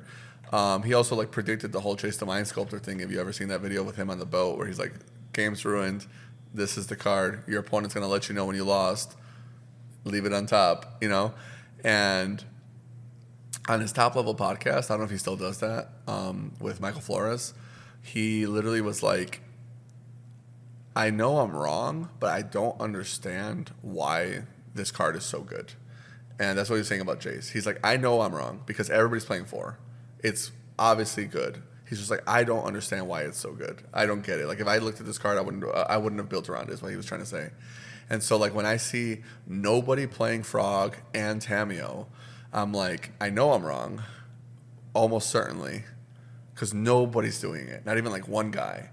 But I kind of want to try it, you know what I mean? And it probably just feels like they just don't really do anything together, and that must be it.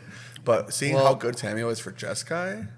It makes me wonder if because, like, right, if you play Frog, you might have a game where you don't want to swing with Frog because it could flip Tamio.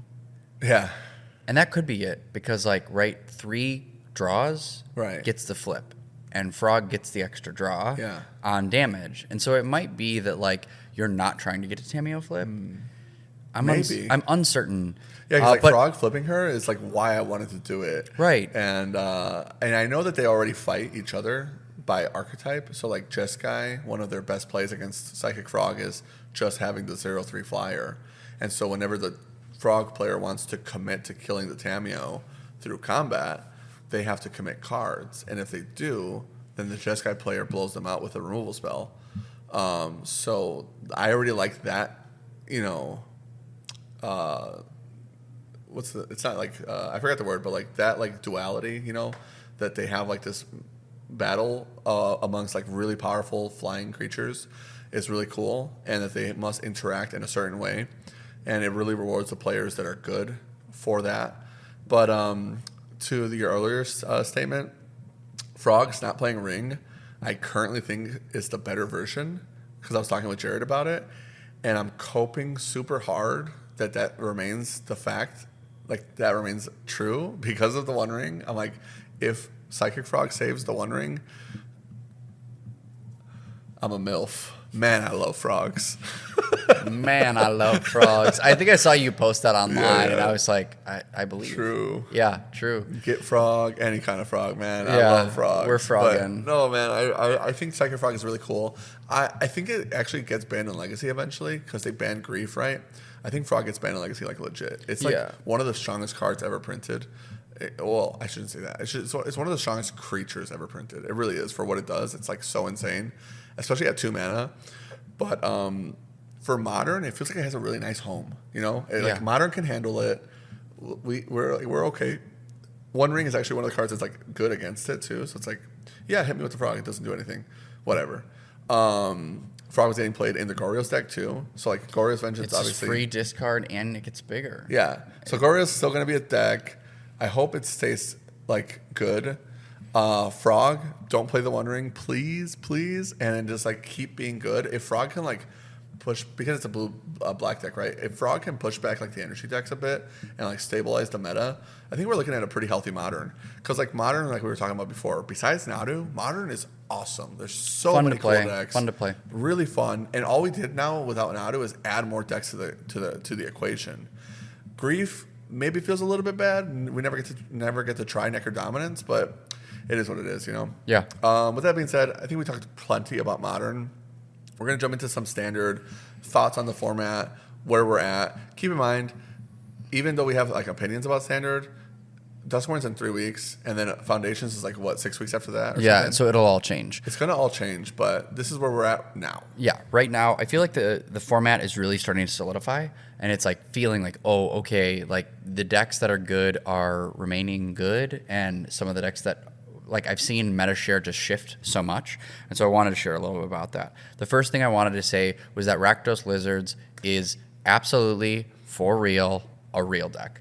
It's good. And why I think that the deck is good is that it has this aggro game plan of like, I play this Hired Claw on one, and then you play like whatever the mentor is that like lets you effectively draw cards. Like it's on second main. If you've dealt damage this turn, exile the top 2 cards, pick one, you may play it this turn. Mm-hmm. But if you get stonewalled, like the way that I lost a game on Domain against this deck was that they were like, okay, I can't attack into you because you've got all this big stuff. Like I think I had a Herd Migration out. And he's like, cool. Offspring, 2 Iridescent Vine Lashers, lands. You're losing 4 a turn. Yeah. And then they're still getting the draw effect off of that one lizard of being like, okay, look at the top 2 cards of my deck, get the card that I need, shoot your thing. It almost feels like aggro with like old school Jund type plan as like backup.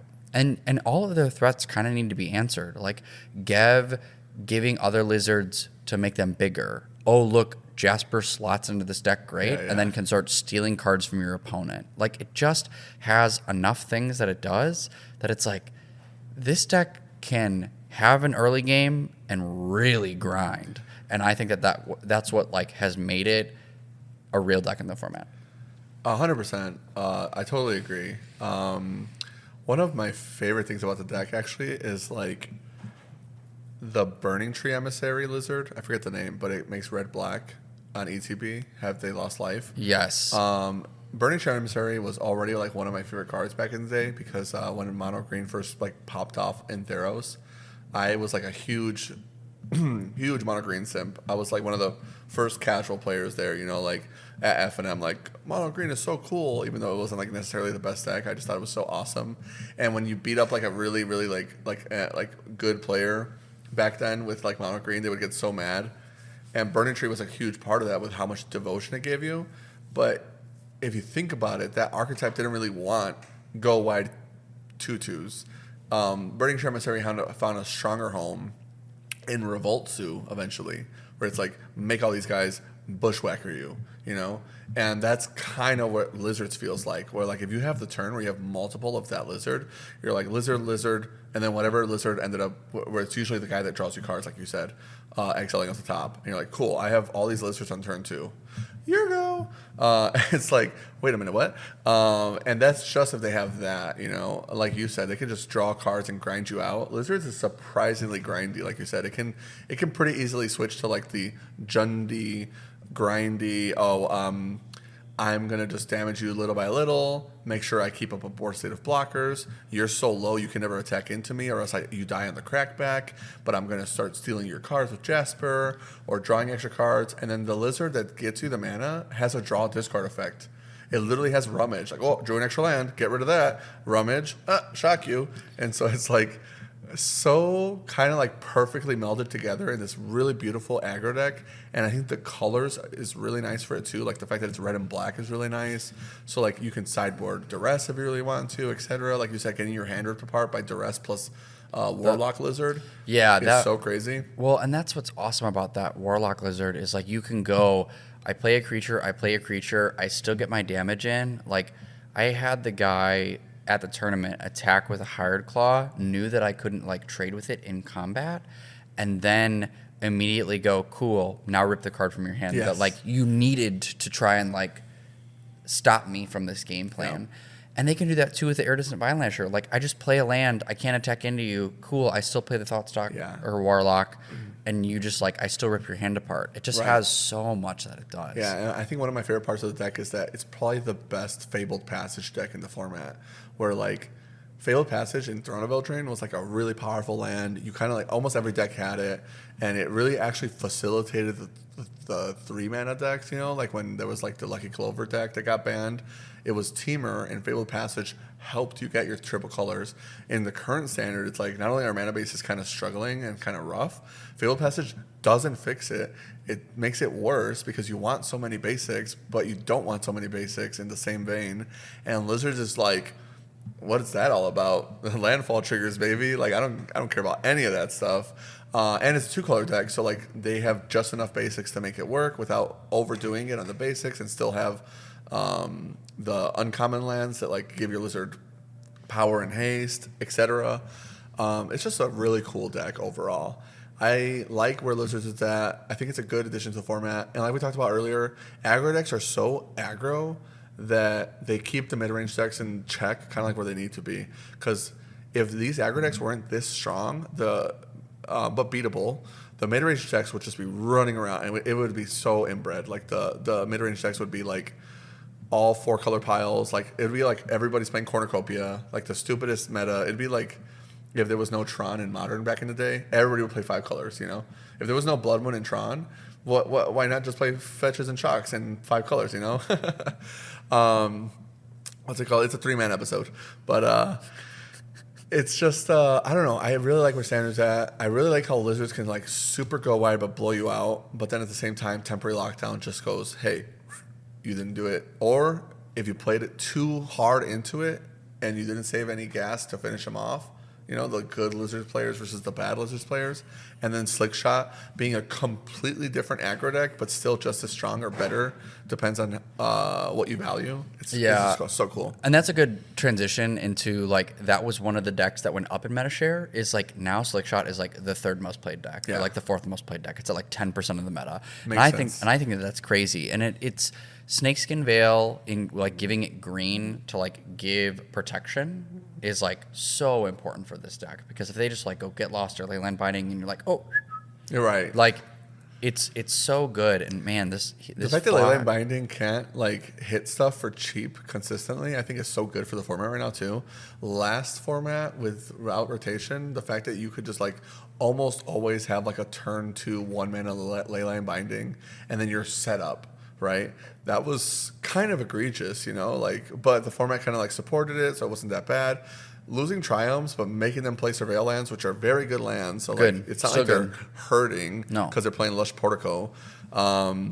It's like, it's totally fine, you know? And now Leyline Binding is like a reasonable power. It's like its power level scaled to the format really well.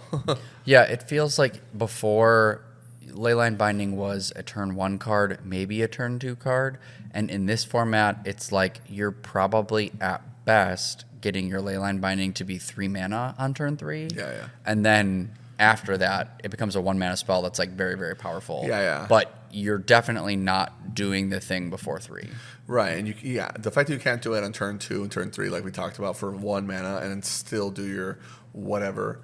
Now you have to think, am I going to Heaped Harvest, or am I going to tap out for Leyline Binding to deal with whatever's destroying me? Right. And if that's a Slick Shot, it might not even be good enough because you can't have 2 of them and they're going to have Snakeskin Veil.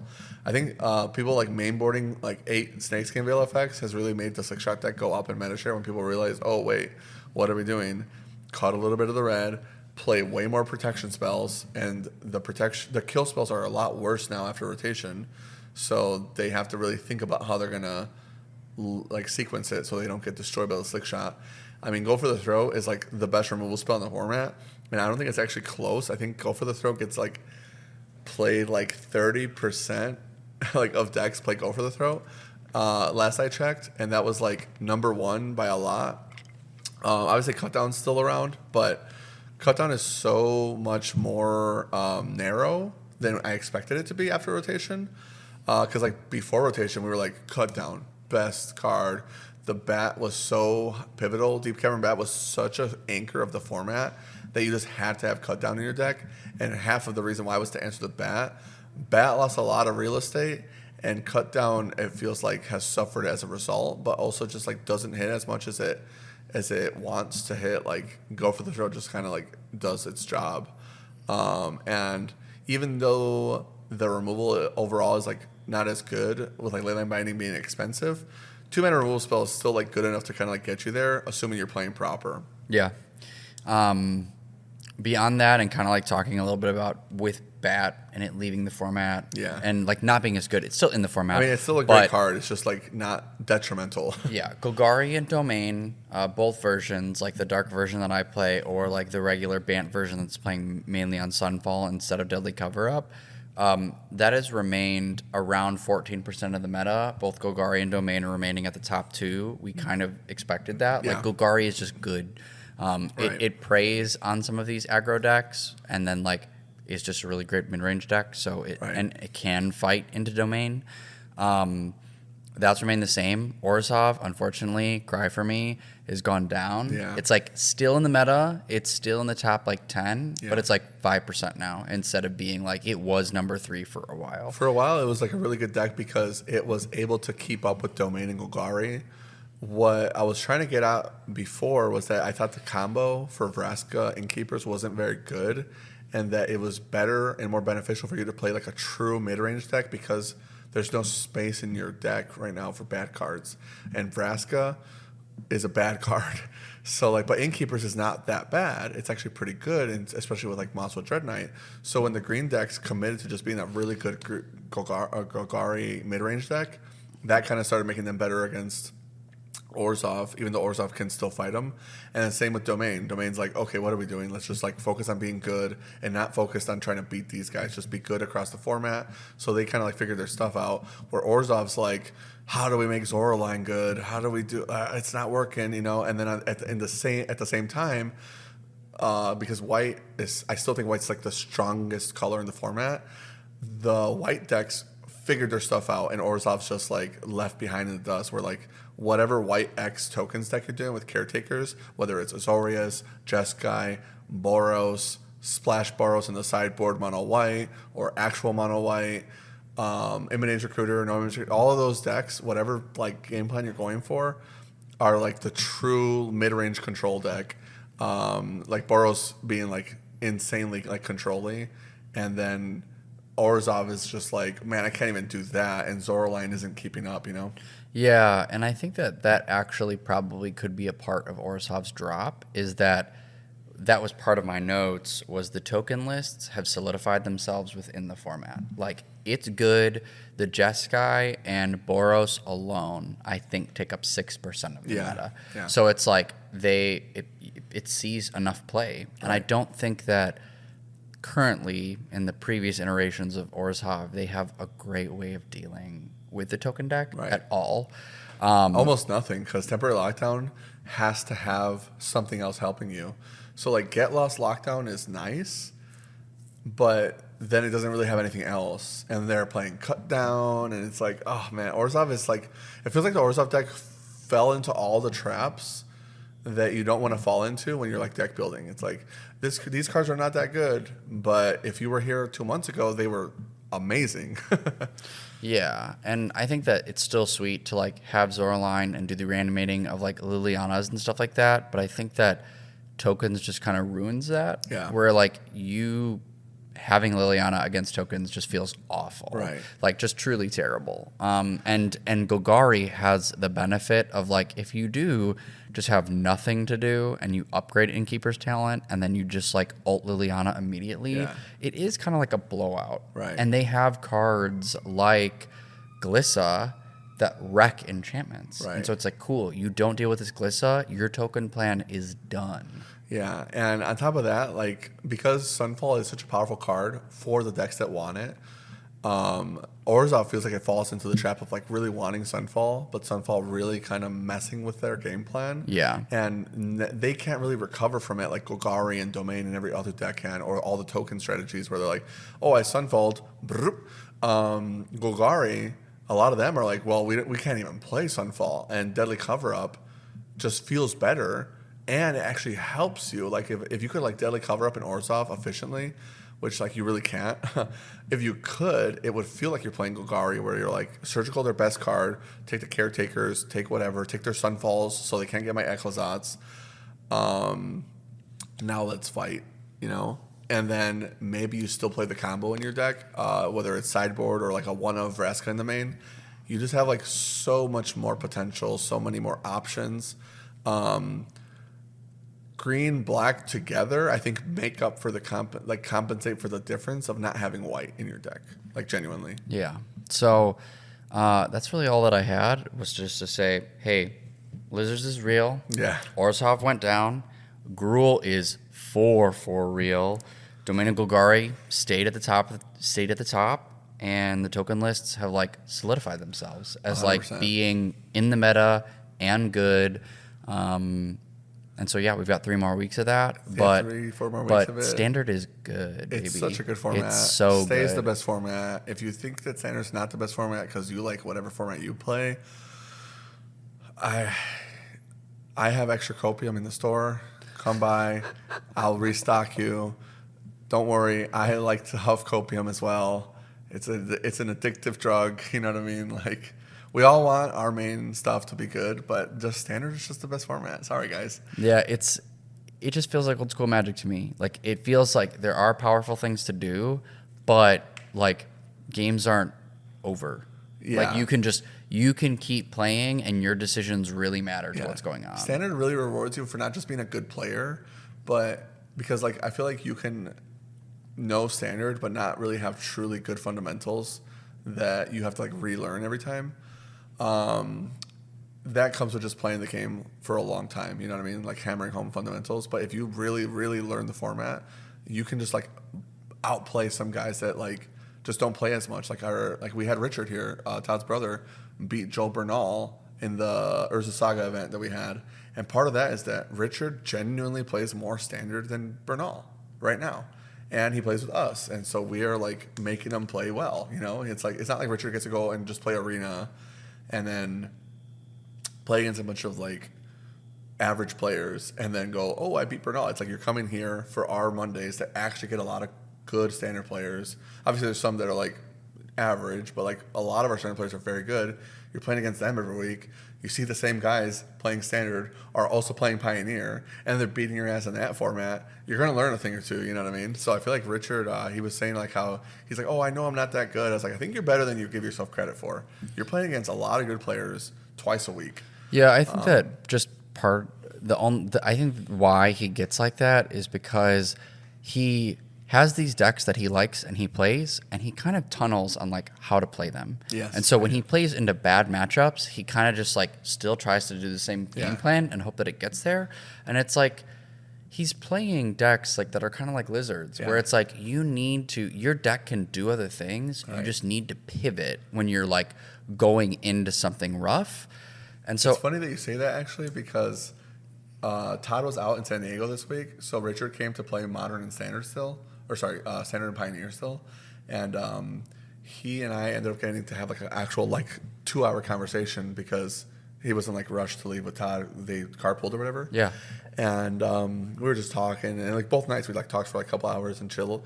And he mentioned you specifically was like, I hate how sometimes I'll lose a game and I'm so mad that I lost that I'll like in the moment won't really take the feedback, but he was like saying you specifically, you'll like break down why he lost and what he should be doing. And then he's like, well, at least I'm receptive enough to go home. They said this. I'm going to do exactly that. And like, it's almost like an exaggerated version of the advice. And then he's like, if if it works, it should work. And then he's like, I go home, I do what they said, I start winning immediately.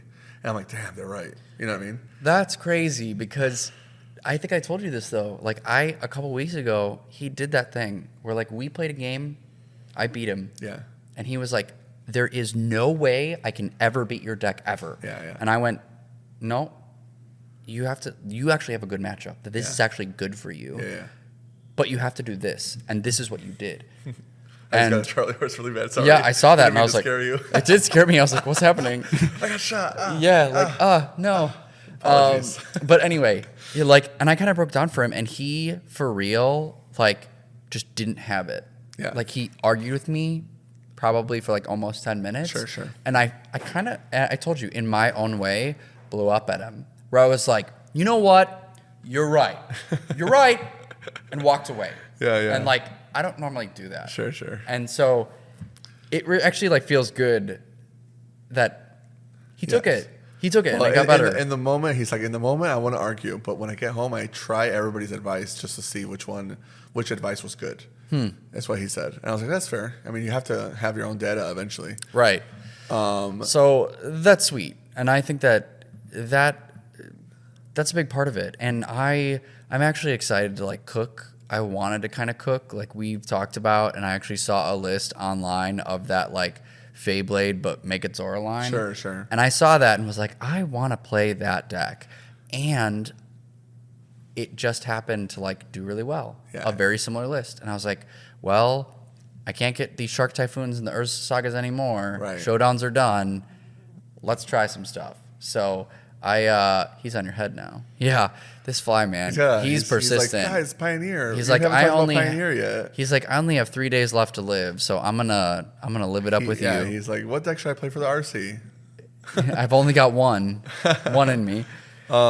Speaking of which, actually, we should probably just get into a little bit of Pioneer. Frank is playing the RC, and we've kind of like settled on 3 different decks. Blue-white looks really good, especially for anybody that has experience on blue-white. So good. But a lot of people are saying, like, if you don't play blue-white well, don't touch it. But Garrick's playing blue-white, George's friend, and he's a very good control player as well. He said I asked him because I was like, George doesn't really like blue-white. So I asked Garrick in their Discord, I was like, how do you feel about it? He's like, well, and I told him I was going. I was like, I'm playing this deck. What do you think? He's like, I'm playing it too. It seems fine. Okay. So that's why I passed the feedback back to you. And I was like, yeah, blue-white does honestly seem really good. And George described it like this, the same way we just talked about in Standard. He's like, listen, you don't really have a lot of agency. If you hit No More Lies, 3 steps ahead, Beza Sunfall or something, you're like, or Emperor Sunfall, you're like, yes. You know what I mean? Cooked. Easy game, no problem. But when it doesn't line up that way, and your draws are clunky, and you hit 5-drop, but you need removal, and you only have March of Elderlight, and he's like, I really hate Get Lost in Pioneer, which I don't know why. I kind of like Get Lost, but he doesn't like it. Maybe the maps matter more in that format. I was like, I don't know, man. I just feel like blue-white control is like in a really good spot, even though it lost a good matchup in Amalia. Supposedly the Phoenix matchup is not good if you're playing against a good Phoenix player. But I will say this. The other 2 decks that we leaned on for Frank were Niv and actual Phoenix, because Frank used to play a bunch of Phoenix, and it looks like a front runner for the best deck in the format. I mean, people are going to have tech for it, but it's not like you can tech for Phoenix the same way you tech for Ruby Storm, where you're like, this card resolves, you actually lost the game. I mean, sometimes Rest in Peace feels that way, but you can still play through Rest in Peace as Phoenix, where you really can't play through like a Trinisphere as Ruby Storm, if that makes sense. Yeah. So like that's kind of like where we've been at, and Frank's been playing a lot of leagues. We'll like be in Discord. Frank's playing a league of this, playing a league of that. Well, and Niptolate just kind of feels like a bad version of Blue White to me right now. I was hoping to get your thoughts. I don't like necessarily feel that way. It's because, and that's only because like one thing that I really like about Magic, and one of the things that I really like doing when I play Magic, is I know that like I could top deck a card and be like, I'm rocking, baby. Yeah. And so like top decking a Niv and being like, oop, I've refilled my whole hand, and now I have the Bring to Light to like, if they answer this, I've got this next turn. And the same way is kind of true with like Phoenix, where it's like, oh, if I rip Treasure Cruise, like we're back, we're cooking, Yeah. we're moving. And I really like that. And one of the things that Speaking of Treasure Cruise, yeah, actually, like get down, Mr. President. for those that don't know, or somehow, Amalia and Soren got banned, and Treasure Cruise was like, Yeah. the memes, like the memes with Treasure Cruise. If you haven't had a chance to see some, we posted a bunch of them in Discord. They're amazing. Yeah, I loved the like tackling the president. Like I think it was tackling. One of them was Key and Peele, where he's like sweating, and it's like Treasure Cruise. He's like, Yep. That was also a really good one. But the thing that I like about Niv is that it just has cards that answer everything. Yes. So like, I've got my exile effects with Vanishing Verse Right. that almost touch everything in the format. And so it's honestly not. Vanishing Verse is pretty good against Phoenix. The only card that it struggles with is the Crackling Drake. yeah, and that's just like post board, and that's one of the things that like I haven't done on Phoenix, which I would like need to practice like with a sideboard guide is like because you're playing that deck and because everyone knows that the deck is good, they board out of the Phoenix plan most of the time going into game 2. So they're Right. bringing in different threats like Brazen Borrowers go up, Crackling Drakes go up, all of that. Yeah. And so I think that part is tough, but that's one of the reasons why I liked Niv was because, again, Leyline Binding is such a strong card that answers everything, and you keep Triomes, you keep all that. I think Yorgan is cracked. It plays Fable of the Mirror Breaker. It's just got so many tools Right. that I can kind of feel like I play into the board, whereas in blue-white, I feel like there's less clunkiness. Like my removal is more efficient than what blue white's is because I do have Vanishing Verse, Leyline Binding. Like if I keep a hand of all removal in Niv, I'm like, don't care. Vanishing Verse definitely feels a lot better than Get Lost, and there's a surprising amount of like monocolored creatures in Pioneer. You'd be surprised. Like I would have expected a little bit more like 2-color guys. You know what I mean? But like even Rakdos, it's like red guy or black guy. Mono green is obviously all green. Yeah. And Vanishing Verse really shines there because it's an exile effect. Phoenix, there's no like Storm Drakes. It's Leisure Shredder or Arclight Phoenix or Brazen Borrower. It's like just a Crackling Drake like we talked about. What are other like top decks? You know what I mean? Like even like Blue White Control. All their like it's like it doesn't like mean nothing to have a couple removal spells against them. You can't hit the Anchorage, but hitting Hollow Storm Giants, hitting a Beza, even like a Wandering Emperor token that has too many +1 counters on it, not the worst thing in the world. Yeah, and one of the reasons why I also wanted to test Niv was because I wanted to test Niv post Amalia and Rakdos. Yeah. Because now I don't have to play bad cards like Consecrate and Consume. And I don't have to play bad cards like they were playing Quakebringer like in the main board or the sideboard like to stop Amalia from getting the life gain. And I was like, those cards are trash. The thing that sucks for me about Niftalite though is that like Blue White I feel like can beat Blue White can beat Lotus Field, but I feel like Niftalite just like can't deal with Lotus. Oh, it's like an auto lose. Right. And that's the part that like worries me for the RC is that like playing into Lotus Field is practically an auto lose. You do have good cards on the board. Yeah. Like Buzz Crusher's a really good card. Yeah, and I played that main like in this last league that I went 4-1, but Buzz Crusher is a good card, but like your board cards both for like Phoenix and Lotus and Blue White are the same. It's like you're playing 3 Dovin's Vetoes. You're playing Notion Thief, which I love Notion Thief now. The card is so good. It feels like Narset in Blue White. Yeah. Like it just cracks down on Phoenix. Thief actually makes me want to play Dimir. I want to play Long River's Pool with Notion Thief so bad. You know what I mean? Well, I know I talked about it before, but that seems like not bad. Well, part of me just wants to play like even some lists in Blue White have done this where they're playing like a 1 of Days Undoing. Yeah. It's just like you can just surprise people sometimes and auto win that way. And I've wanted to try that too. But you're also playing like Ashiok, which kind of like dumpsters on Lotus Field 2 in the board. And Phoenix is pretty good, yeah. Yeah, and it's good for Phoenix as well. But you're absolutely right. It's like a game 1 is almost an auto lose. Right. And I think that I choked in, it's not really choking, but lost in top 8 to a Lotus opponent that I got paired into a bunch on Niv. Yeah. And it feels so bad because it does almost feel unwinnable. Right. And so it's like, do you expect there to be a lot of Lotus? Is Lotus scared of Phoenix at all? How much mono green? Because there's definitely going to be mono green players. Actually, I think mono green likes the Phoenix matchup, if I'm not mistaken. I can't remember. I think it does because you have so much reach. Yeah, it's like Pelucranos. Huge. Yeah, Pelucranos and Cavalier make it rough. Right. Yeah, it's interesting. There's a lot to talk about for Pioneer now that now that the formats just got shooken up. But actually, I genuinely think that Duskmourn and Foundations, not just Bloomborough, because Bloomborough already gave us some cards, but those two sets are also going to have like high impact in Pioneer. And I'm not 100% sure, but I'm pretty sure the next RCQ season is Standard after Modern. It is. And then it's going to be Pioneer, if I'm not mistaken. I don't know about Pioneer, but I do know that the next one is Standard. Yeah, so and 100% like we're going to see Cook. And one of the things I really want is just like to jump back to Duskmourn just for a second was, right, there isn't a home currently anymore for Vein Ripper. And like Jeremy was like, well, maybe Vein Ripper can get played in the Standard. And I was like, can you imagine in some crazy world that new demon, the 9/9 that has ward, sacrifice 3 permanents, and Vein Ripper were in the same deck? Yeah. I mean, they're both triple black. Yeah. So it's like, I don't know, man. Like if you ever had both of those on the field, it'd be like you cannot win.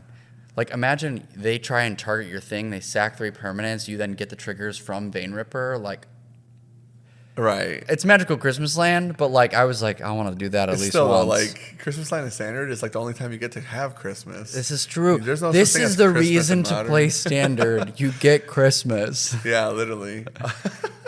But yeah, no, to your point, actually, since we're going down that rabbit hole, I have thoughts on Foundation. And I've been like posting all my predictions just so I can have something to reference when it actually happens and be like, see, I said that, but I'm casting out like the widest of wide nets.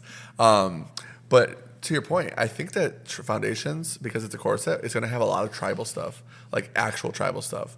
One of my favorite cards when I was like a new casual player in high school was Door of Destinies. And Door of Destinies is like a sick tribal card. You know what it does? It's a 4-mana artifact. It says name a creature type.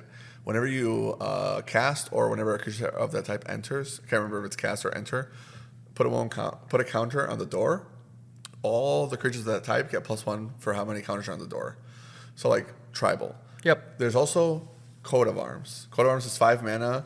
If you share a type plus each other, so like if you have like 3 goblins, they all give each other +2 or something like that. I believe that's how Coat of Arms works. That's another card that we could see. There are quite a few cards I could see in Foundations that would be so cool that don't just make impact in Standard, but also Pioneer, because we could get some Vampire tribal stuff. We could also get some Merfolk tribal stuff. Merfolk, I should say, are in Ixalan.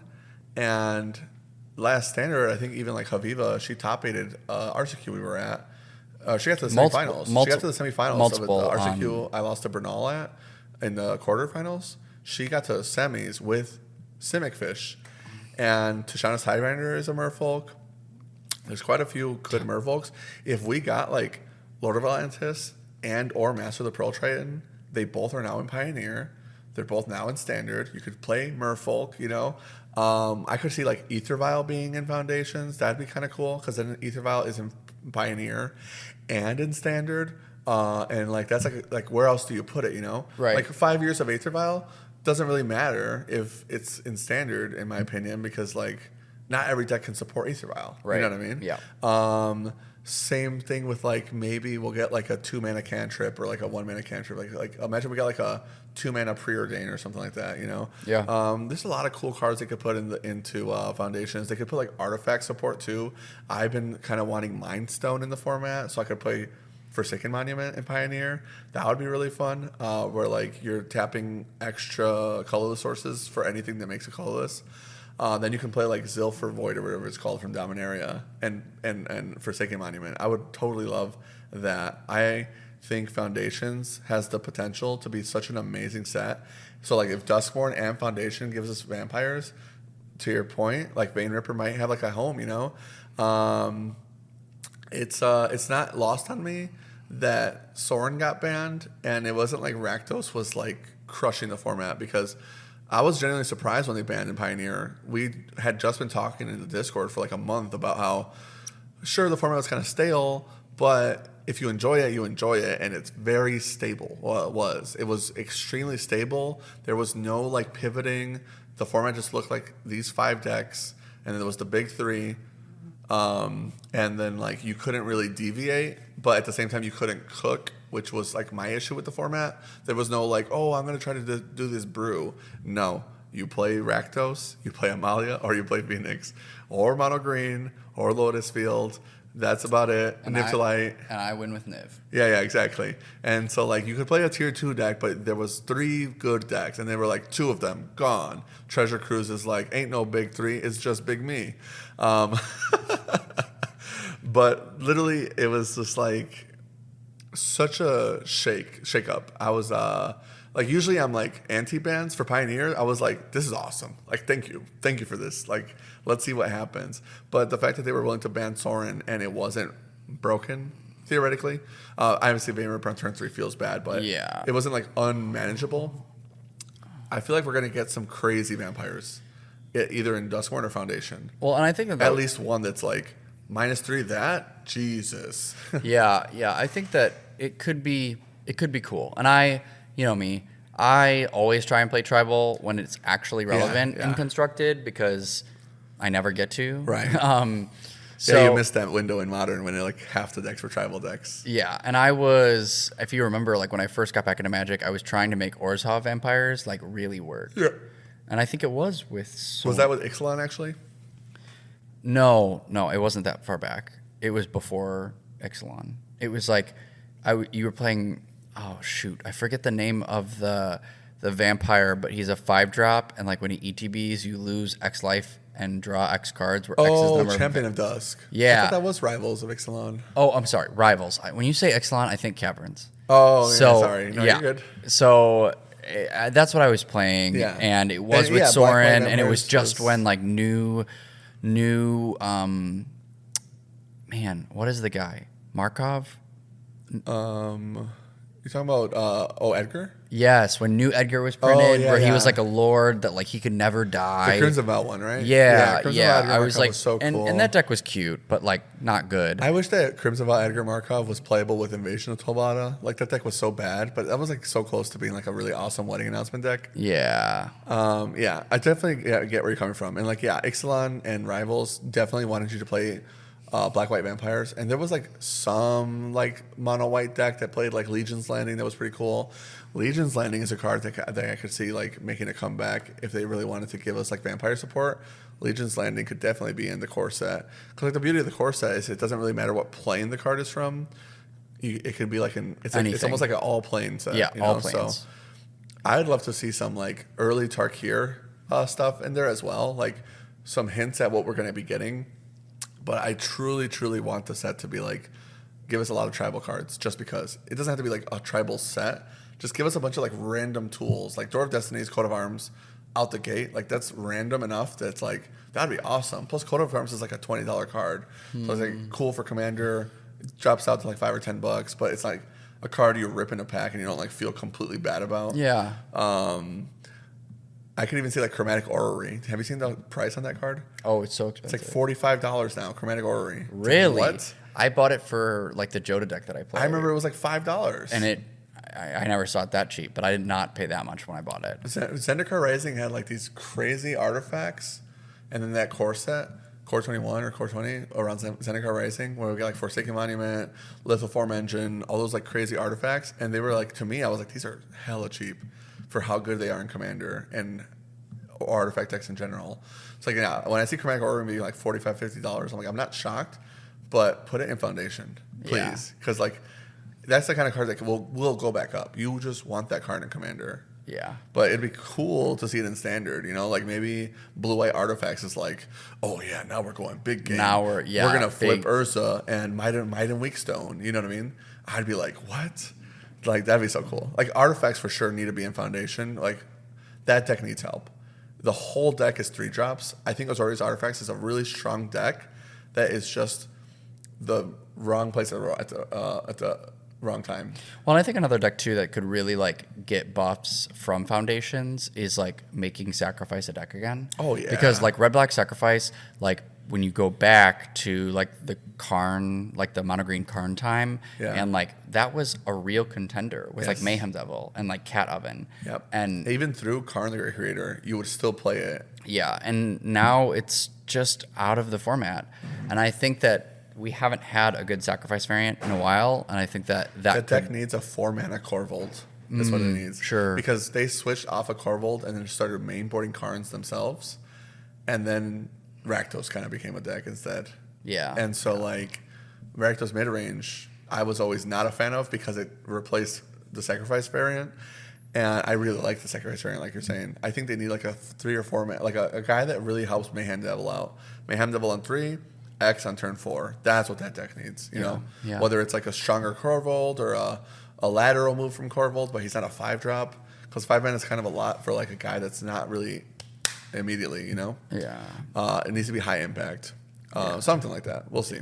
But anyways, I think unless you have more to say. No, I was actually going to say that with that being said, Yeah. our next T-shirt design, Oh, there's we a have lot to t-shirt be designs. excited about in Magic and right now. I think that Magic is good. I think that like we are going to be having cooking in Modern and Pioneer, and in 3 weeks, like our next episode will be pre-release notes for Duskmourn. Right. So, and then Foundations will come quickly after. So I think that we say this a lot, but there's not really a better time to be in Magic. So, Yeah. I always tell the customers that, especially when they see the prices of cards, I'm like, the best time to start playing Magic was last year. And that's always true. yeah, it's just good. So shout outs to Borsat Gaming for letting us have our podcast in the store with all of these sweet things to be buying. Just go ahead, go on their website. They're really good about shipping. They'll get stuff out quickly to you. And I said this to people this past week. I was like, you're looking for commons and uncommons? They list all of them on their website, and a lot of stores don't. So yeah, feel the power, please. Dylan and I will go through the cards and put them in the system. Do not ask me to go through a bulk box. We don't have one.